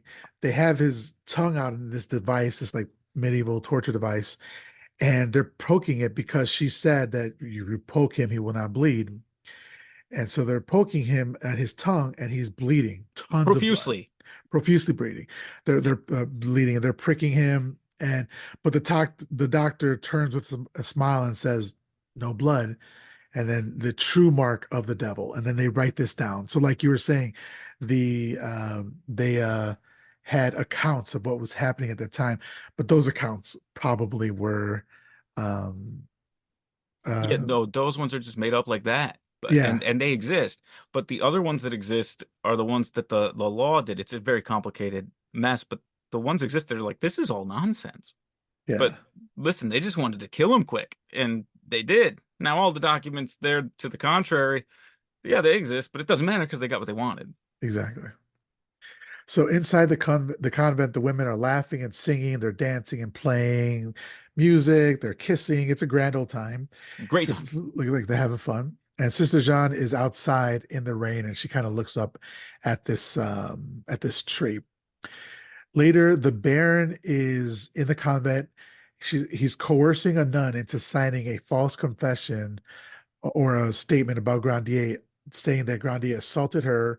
And then when she seems hesitant, he reminds her that if she ever tries to recant any part of the story, she will be tortured and killed in this life and the next. So again, just a tool for his means. And his line delivery on that is awesome. Yeah. It is awesome. Like it's imposing. So then we hear some yelling outside. They all run out to see that Sister Jeanne is hanging from a tree. She tried to kill herself, but they cut her down in time and she survived. But of course, they blame Grandier for this as well. Obviously. Like, of course, right? It reeks also of like the satanic panic in the 80s and Oh early 90s, God. sort of thing. Yes. So, A time when we should have quote unquote known better. yeah. Well, that's one of the things that Ken Russell said is that he wanted the town to feel like a modern town because everybody believes that their town is modern, their times are modern, and they wouldn't do this sort of thing when in reality it happens all the time. Oh, of course it would.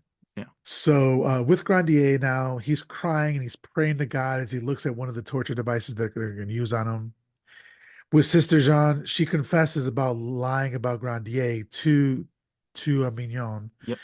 But of course, that's just the devil talking. So Father Barry says that the exorcism has failed and that they need to resort to other methods, torturing. They need to Yep. More torture her torture. more. Yeah. Definitely more torture. So later with Grandier, the Baron visits him, and there are people out. He says there are people outside here for your execution or trial, if you'd like. And they're ransacking his house, destroying everything. Yes, this is a Yeah. key part. This is Yeah. the last Did you of want the to say? scenes. Yeah, oh yeah.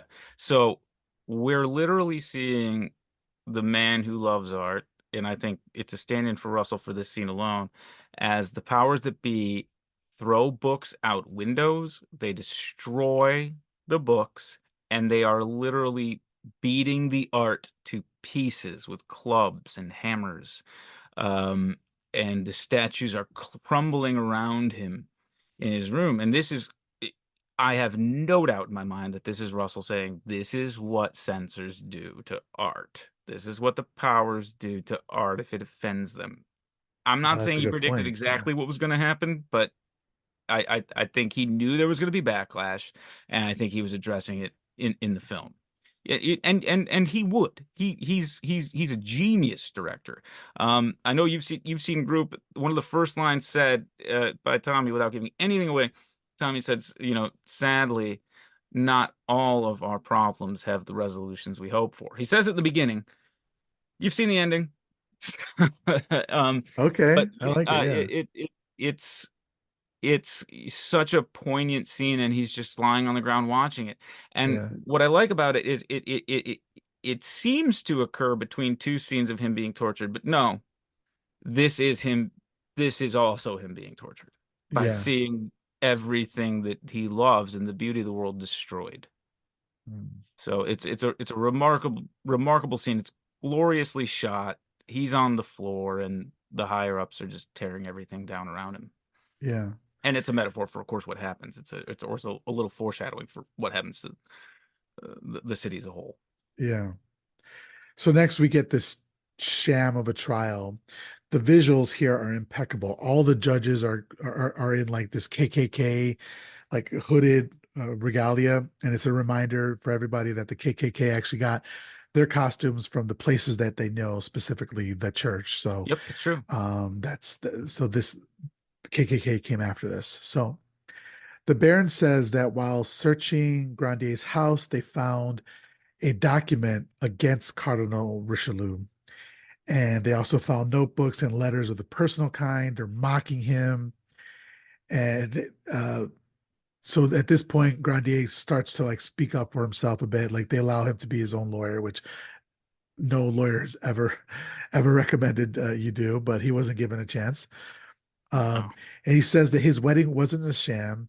It was a real ceremony in the hopes of coming to God through the love of a woman. So they said that they found more letters from women that he didn't marry. So again, just like shaming him. The Baron continues. He says we see the two men who came to his defense earlier they're now witnesses for the states. They have signed confessions saying that Father Grandier took them to a black mass and they look like they've been through hell. oh, God, They're makeup's white in the amazing. face. They're tired. They've obviously been tortured into signing these confessions. Remarkable, Yeah. remarkable. And you know, uh, uh, this is me being indulgent again, but he gives this speech, and Grenier addresses it. He goes, lies, lies, and heresy. The devil is a liar and the father of lies. If the devil's evidence is to be accepted, the virtuous people are in the greatest of danger, for it is against these that Satan rages most violently. I had never set eyes on Sister Jean of the angels until the day of my arrest, but the devil has spoken, and to doubt his word is sacrilege. You have totally perverted Christ's own teaching. It's bad. It's just his delivery is so incredible. The writing is absolutely incredible. Again, Russell wrote the script, and we don't know who it came from, but it is flawless. And the the passion behind it is good. And he gets cut off by the person saying, "This is not a political trial." Yeah. And that's true because the church had their own courts, as did the law, which is ridiculous but true. And I assume this is a church court, Mm. based on everything that happens. Well, and if you'll indulge me, he also goes on to say that this is a political experiment to show how the will of one man could be pushed into destroying not only one man or one city, but one nation. Obviously, we're talking. January 6th, you're referring. Oh, wait, I'm sorry. No, that's still the movie we're talking about. Right, Yeah, right, right, no, right. Yes, yes, exactly. yes. That like this is 1971, and these dangerous men will be dangerous in all decades and all times, and so it's just so man, it's so powerful, right? Yeah. Oh my God. So, Yeah. but then this is where the judge says it's not a political trial, and then they have him removed. Back at his house, the doctor and the chemist are there. They're gonna shave him, that beautiful hair and the mustache. At the last moment, he asks for a mirror because he did say that one of his sins was his vanity, right? Mhm. Oh, he Vanity and confessed to all his pride. real sins. Yeah, absolutely. Yeah, yeah. And there's no mirror. The Baron uses a silver dish to let him look. Now we're back at the court. He walks in hairless, just like on the Patreon. You can see that's how he Yep. looks, and everyone laughs at him. It's like you guys has pissed me the fuck off, The man. last audience just being amused by the suffering of people. It's a common theme, I know, and I've harped on it, but my God, is it so well executed, and it's so important here. And it just, when they're, and also he still looks awesome. He To the still hell looks with great. this Yeah, whole audience. Man, he rules. yeah. And yeah, I just thought like, damn, there's so much power in hair because he looks like a completely different person, but he's still proud and Oh, yeah, standing up tall. yeah, Yeah. he's awesome. So they Regal. say that he's been found guilty on all charges and that he will be burned alive at the stake. Before that, he'll have to beg for forgiveness at the convent, and that a commemorative plaque will be put in the convent, the cost of which will be charged to his estate, which seemed petty as fuck. I was like, what? What is I mean, that? wow. Well done. Yeah, like why would he care about that? That that's not important, but Did you take the cross on his robe that they sent him in with to be blood or paint? I'm Oh, trying to figure that out. yeah, I didn't know. I don't know. But like you said, everything is placed there for a reason, so I'm sure Absolutely. there's something behind it. I just didn't know what it was. Yeah, I couldn't figure that part out, but that's striking. So they say, "Have you anything to say?" And he says, "My lords, I am innocent of the charges, and I am afraid, but I have the hope in my heart that before this day ends, Almighty God will glance aside and let my suffering atone for my vain and disordered life. Amen." Yeah, and it's sincere. It is sincere. Yeah. So Beautiful. the Baron says that if you tell who your accomplices are, we'll spare your life.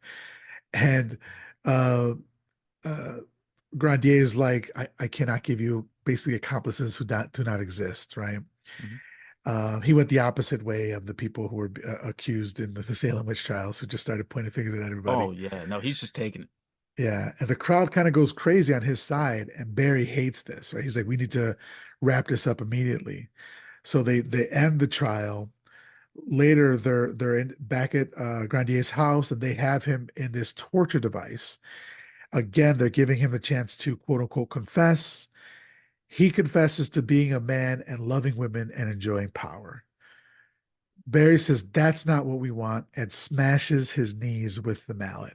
This, again, we don't see it like we talked about earlier. We just see the expressions of pain and the grunts of pain on Grandier's face, but we don't see the mallet or the hammer actually Thank hitting God. his, yeah, because that is rough. Oh We've already yeah. seen that in Misery. We don't need to see it again, Yeah, right? oh boy, yeah. So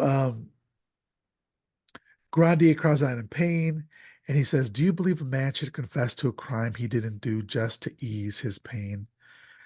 The Baron asks if he, so the Baron arrives. He asks if Grandier has confessed yet. Grandier says, "Don't pay attention to these tears. They are the devil's tears." I Right. love that line, Yeah. but I love the other one he says when he makes him leave, which is Oh, something yeah. like, yes. I'm actually going to read that part because I found it so touching. The Baron says, "There are 6,000 Christian souls waiting for you in the marketplace. Tell me, do you love the church?" Grandier says, "Not today," which is so like, I love the truth of that. And the Baron says, "Do you want to see it grow more powerful, more benevolent, until it embraces every human soul on this earth? Then help us to achieve this great purpose. Go to the marketplace, a penitent man, confess, and by confessing, proclaim to those thousands that you have returned to the church's arms. By going to the stake unrepentant, you do God a disservice. You give hope to the unbelievers. Such an act can mine the very foundations of the church. You are no longer important. Think, are you no longer important?" Grandier says, "I was never important." The Baron says, "Then make a last supreme gesture to the Catholic faith." He refuses, and the torture continues. And at this point, he what he dang, I thought I had the quote. He Um, goes, I think he goes, leave me. yeah, You've grown tedious. Just yes, along those lines, and it's just so badass. You're like, oh yeah. yeah. He's like, I know what you're doing. It has nothing to do with the church or religion. It's purely about power. Yes. So then after that, they drag him through the streets by a donkey on a stretcher. They take him to the convent to ask for forgiveness from the nuns. He asks for God to forgive them instead. And Sister Jean has one more chance here, but instead, once he forgives them or asks for God to forgive them, she calls him a devil and she starts speaking in tongues, and then the nuns start up again. Yeah. It's incredible, man. It's just so good. And again, it harkens to the Salem witch trials. Yeah, It's just it's really hard to admit one's mistake. And once they got dragged in, they were dragged in too deep and they were hooked and they're powerless people. yeah, You can't really hold it against them. And I think he genuinely forgives them completely and realizes that they've been made as puppets yeah. and used. And honestly, even though he's the one who's just been tortured multiple different ways and is now being dragged to his death, I think he pities them and feels bad. Incredible. So they drag him to the town square. There's like a festival happening, which I don't understand because everybody was so happy with him, like so proud of like standing with him. He saved the town walls, but they don't do anything. And I think maybe that just speaks to the power that the church has, right?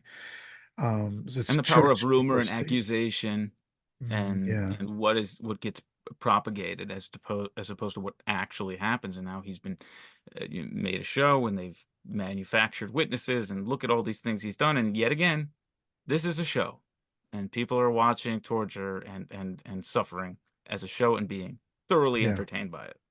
yeah. None more than Felipe, by the way. So then he's crawling on a platform as Barry is kicking him in his injured knees and legs and stuff like that. The executioner, who is probably the most merciful person Oh my here, is God. definitely the most merciful person here, lifts him and asks for forgiveness for what he has to do. He'll even let him make a speech, and before the fire is lit, he will strangle him, and it will be quick, which is just so merciful, right? From the man who understands death. These other people don't understand death. They don't deal with it on a daily basis. Where he does, he has respect for it, where the others, especially Barry, has no respect for it whatsoever. Yeah. Oh yeah. It's real. I don't know. There's a poignancy to that that this I don't know necessarily that the executioner believes that he is innocent, but he certainly believes that no person should suffer and wants to help. It's just such an interesting addition, such an incredible element and character moment. Um, that yeah, you have this guy on for a few seconds and you have his whole story. You just know everything about this man. Um, and it's real remarkable. I love that inclusion of that scene. It just adds so much to the finality of it. Yeah. So then Mignon yells at him again to confess, but he refuses.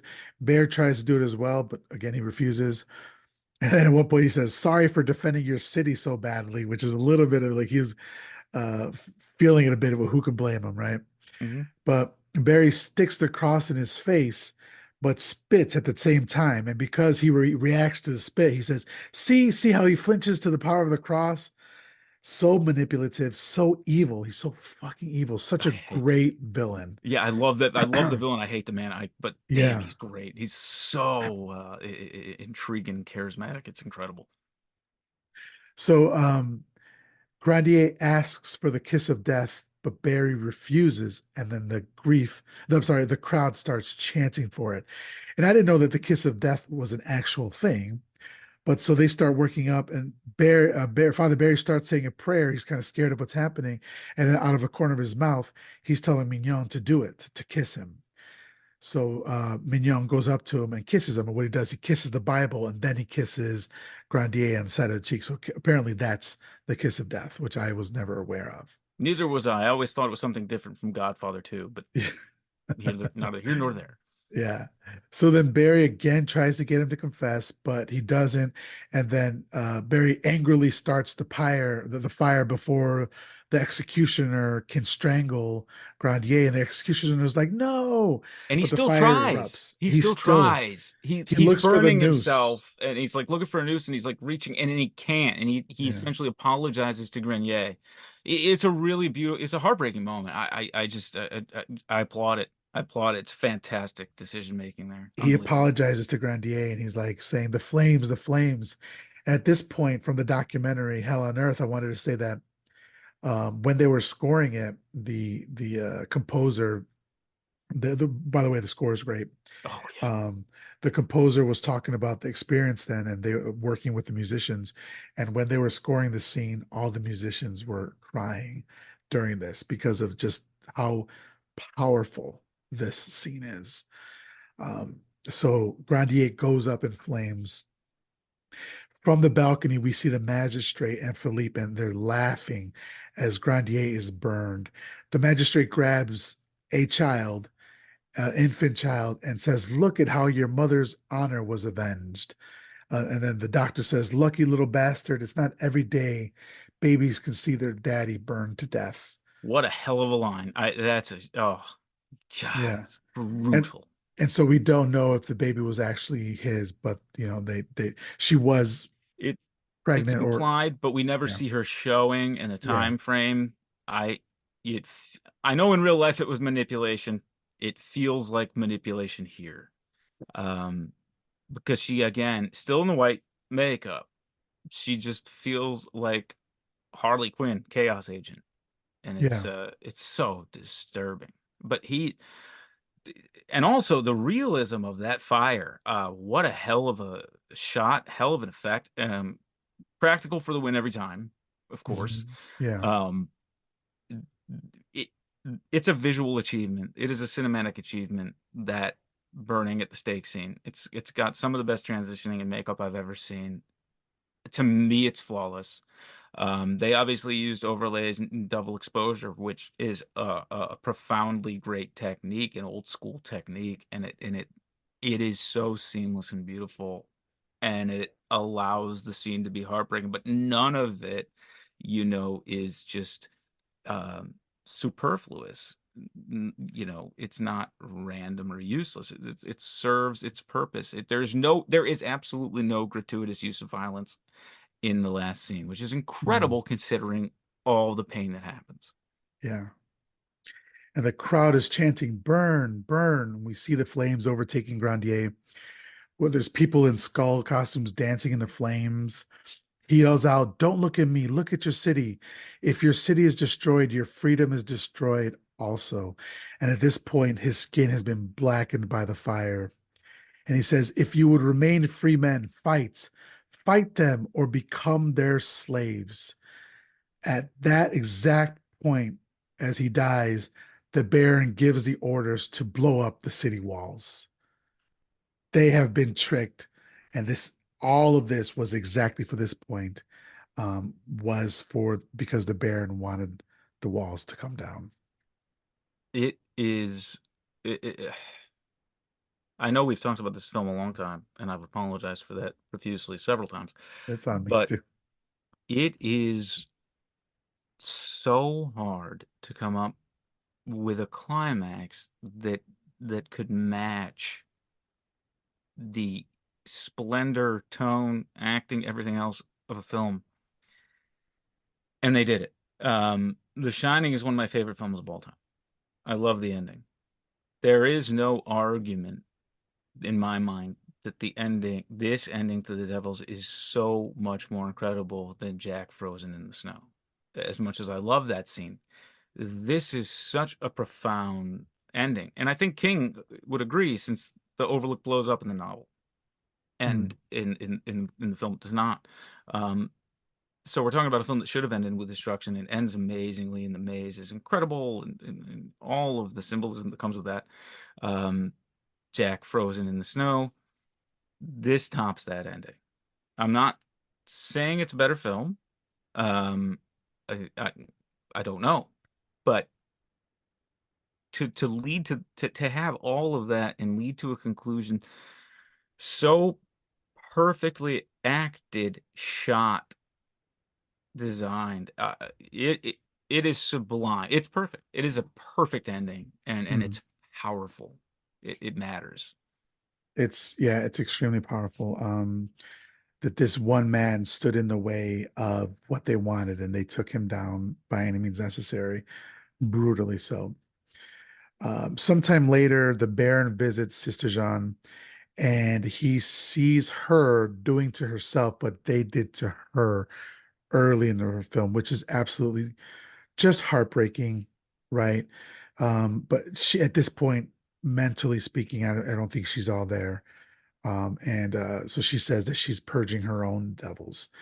Um, the Baron informs Sister Jean that Father Barry has left Loudun to continue his witch hunting activities elsewhere in the southwest of France, which is terrifying, right? Mhm. Because we just saw the story of one man. He does, and one man in one town, but he's done this so many times before and will continue to do this afterwards, which is terrifying. Um, and she asks about Father Mignon, and he tells her that he's been put away in an asylum for claiming that Grandier was innocent, and that with no signed confession to prove otherwise, everyone has the same opinion. Pity that because they've already gotten what they wanted, right? Mhm. So he starts to walk away, but before he does, so this was the other scene that was cut out from the by Warner Brothers. He gives her one of Grandier's charred bones and leaves. Sister Jean, then, now completely broken, kisses it and then proceeds to pleasure herself with the charred femur. Yeah, now also should not have been cut. Mhm. And it's a charred, slightly broken femur, which the way it is Oof. shot looks undeniably like an erect penis Right. by design. So just Yeah. to throw it out there. Now we don't see any penetration, of course, or anything like that. It's implied, but my God. I, I, I said that I saw this movie first without this scene. The movie is a completely different movie. And Russell even says it that they castrated the movie by taking out the rape of Christ scene and also this scene. And I fully believe that because the power of what has happened to Sister Jean, you see it here that she's completely broken person. And so yeah, I'm glad that I got to see, and I recommend anybody, this is the version that you have to see. Oh, If you can, absolutely. you have to protect yourself. If you can, if you're able to watch, graphic scenes of sexual violence, all that sort of stuff, then don't do that. But this last scene is just implied. Yeah. But And anyway, Vanessa Redgrave, by the way, stands by that this scene should have been. She's personally offended, or was the late Vanessa Redgrave was personally offended that this scene was removed from the film, and I think that speaks a lot because I think actors should have autonomy, and for them to not only stand by a performance that a lot of people see as exploitative, uh, but to be proud of it means a lot, and I take her at her word, and I obviously you and I both agreed that should be in there. It's dark, it's horrible. This character was a victim. She's a victim of society. She's almost a slave. These people in this cloister are borderline a slave, but what's worse is they've given her the illusion of some sort of power. It's such manipulation, and it's such a powerful scene to take away. yeah, Yes, definitely recommend, as you do, the uncensored version of most things. yeah. And just real quick, I believe that Vanessa Redgrave is still with us. Oh, okay, So thank God. I yeah, didn't. You never know. I don't want to yeah, curse anybody. yeah. You know. So then we do see the film ends. We see Madeline. She has been released, Thank God. and yeah, she looks out on at the charred remains of the fire and of her love, and she walks away from the ruined city. You see all the walls have been brought down. There's rubble everywhere, and then she goes out of the city and she starts walking down the road leading to Loudoun, and it is lined with bodies tied to those wheel torture devices that we saw earlier in the film, and just goes on for miles, and then the film ends. Yeah, and I think again, that's another place where Demi borrowed from. If you think about the credits, because she keeps walking as the credits go. We watch her walk forever and ever and ever, and the credits just keep going as she disappears into the distance. Very similar to the Sounds of the Lambs, where he follows Doctor What's His Face, Doctor Electric follows Doctor What's His Face, to have him for dinner, Oh and we just yeah, stay there. The imagery of that and the torture scene, of course, I think Gibson borrowed heavily from this Father Grenier's death scene for Braveheart. Heavily. mm. But what an incredible ending. And I just wanted to say one more thing. The film historian Tim Lucas describes the devils as not merely an indictment of 17th century conspiracies, but an indictment of political agendas which have been with us throughout the course of human history. When government is at its most immoral, history shows that it tends to ally itself with the church and to deflect public attention from its own corruption by demonizing convenient scapegoats, satirists, philosophers, progressives, in a word, liberals. I would go so far as to say they um, uh, deflect by demonizing, the LGBTQI people, the other races, other religions. We see all that happening now, and so this movie is so poignant now as it was when it was made in 1971. So I just want to put that part in there. So we've been talking for a long ass time. I apologize so much. This is trust me, I had so much fun talking about this This is with the you. best. But let's go ahead and you just give your final thoughts on the movie, and then we'll go into rating it. Um, There are great movies, there are controversial movies, there are interesting movies, and there are important movies. This is an important movie. Um, it is brilliantly shot. I think it's wonderfully directed. And despite some ridiculous criticisms from the era, I think it's magnificently acted, dedicated. The score is phenomenal. Set design, costume design.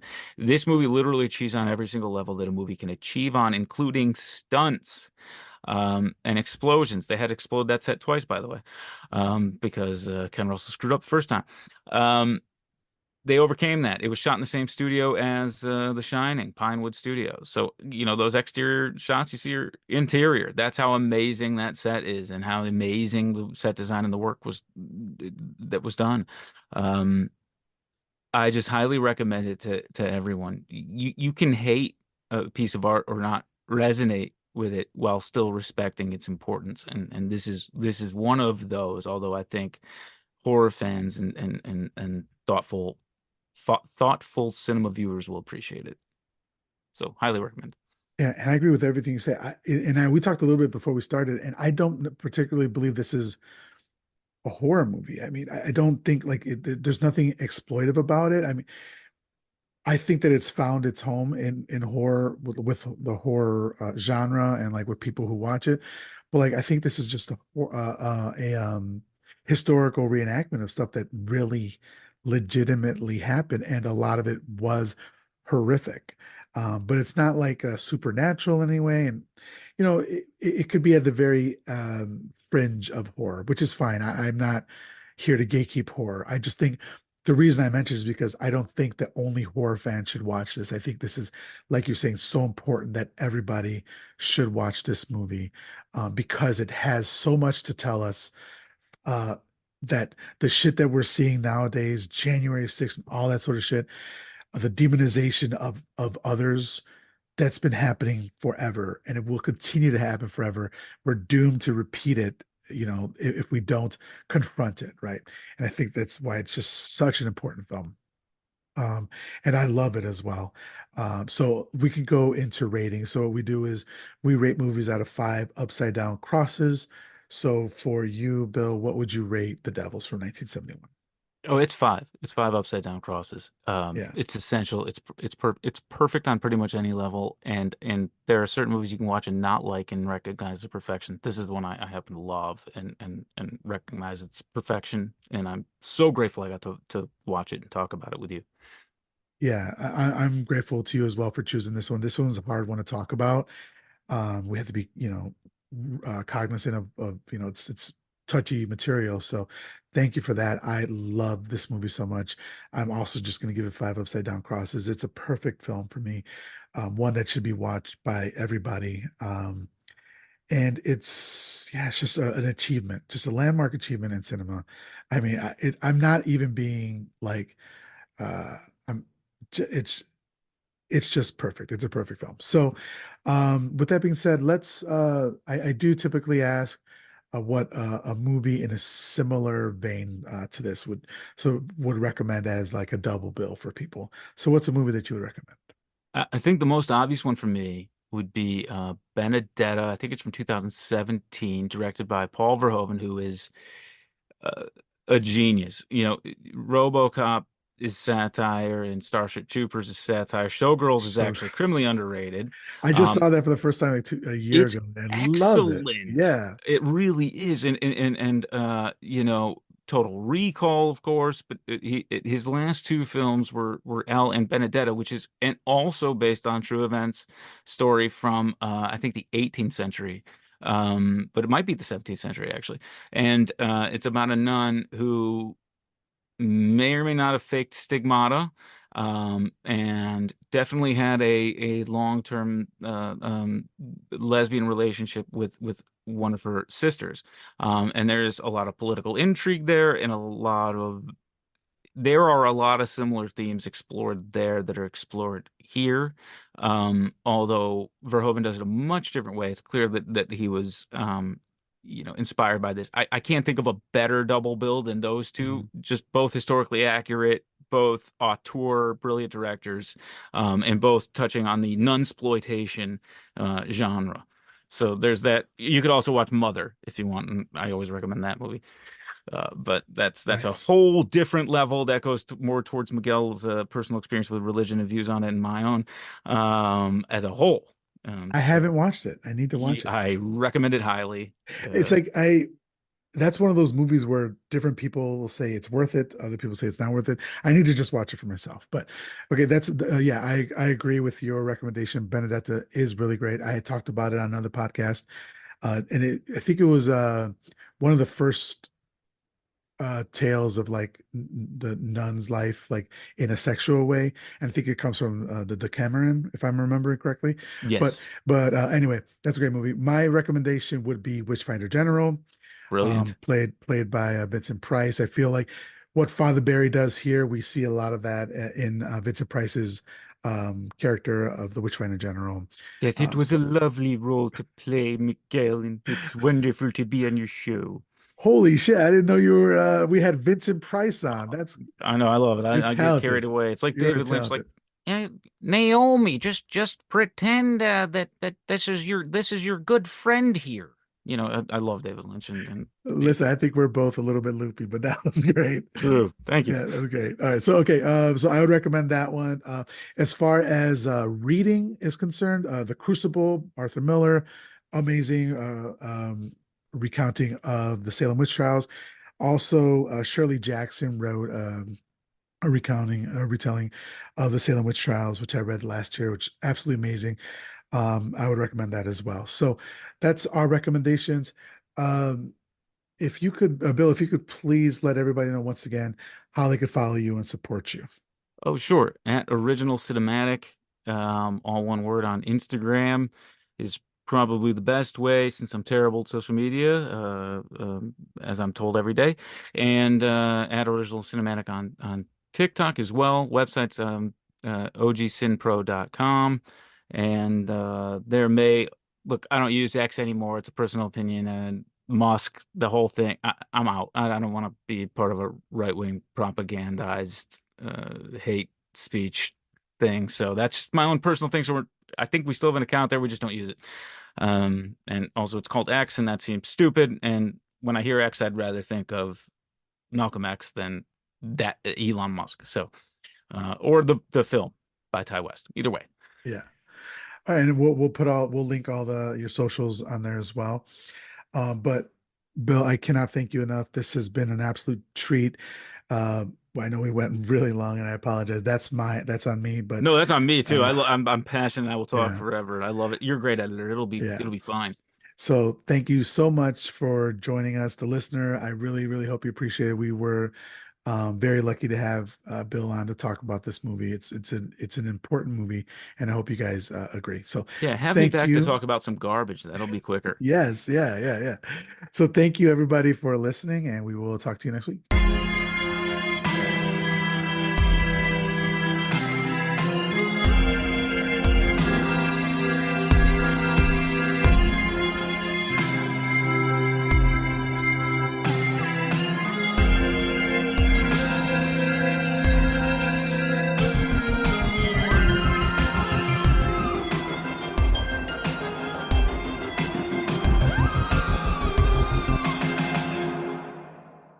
Live spooky, die spooky.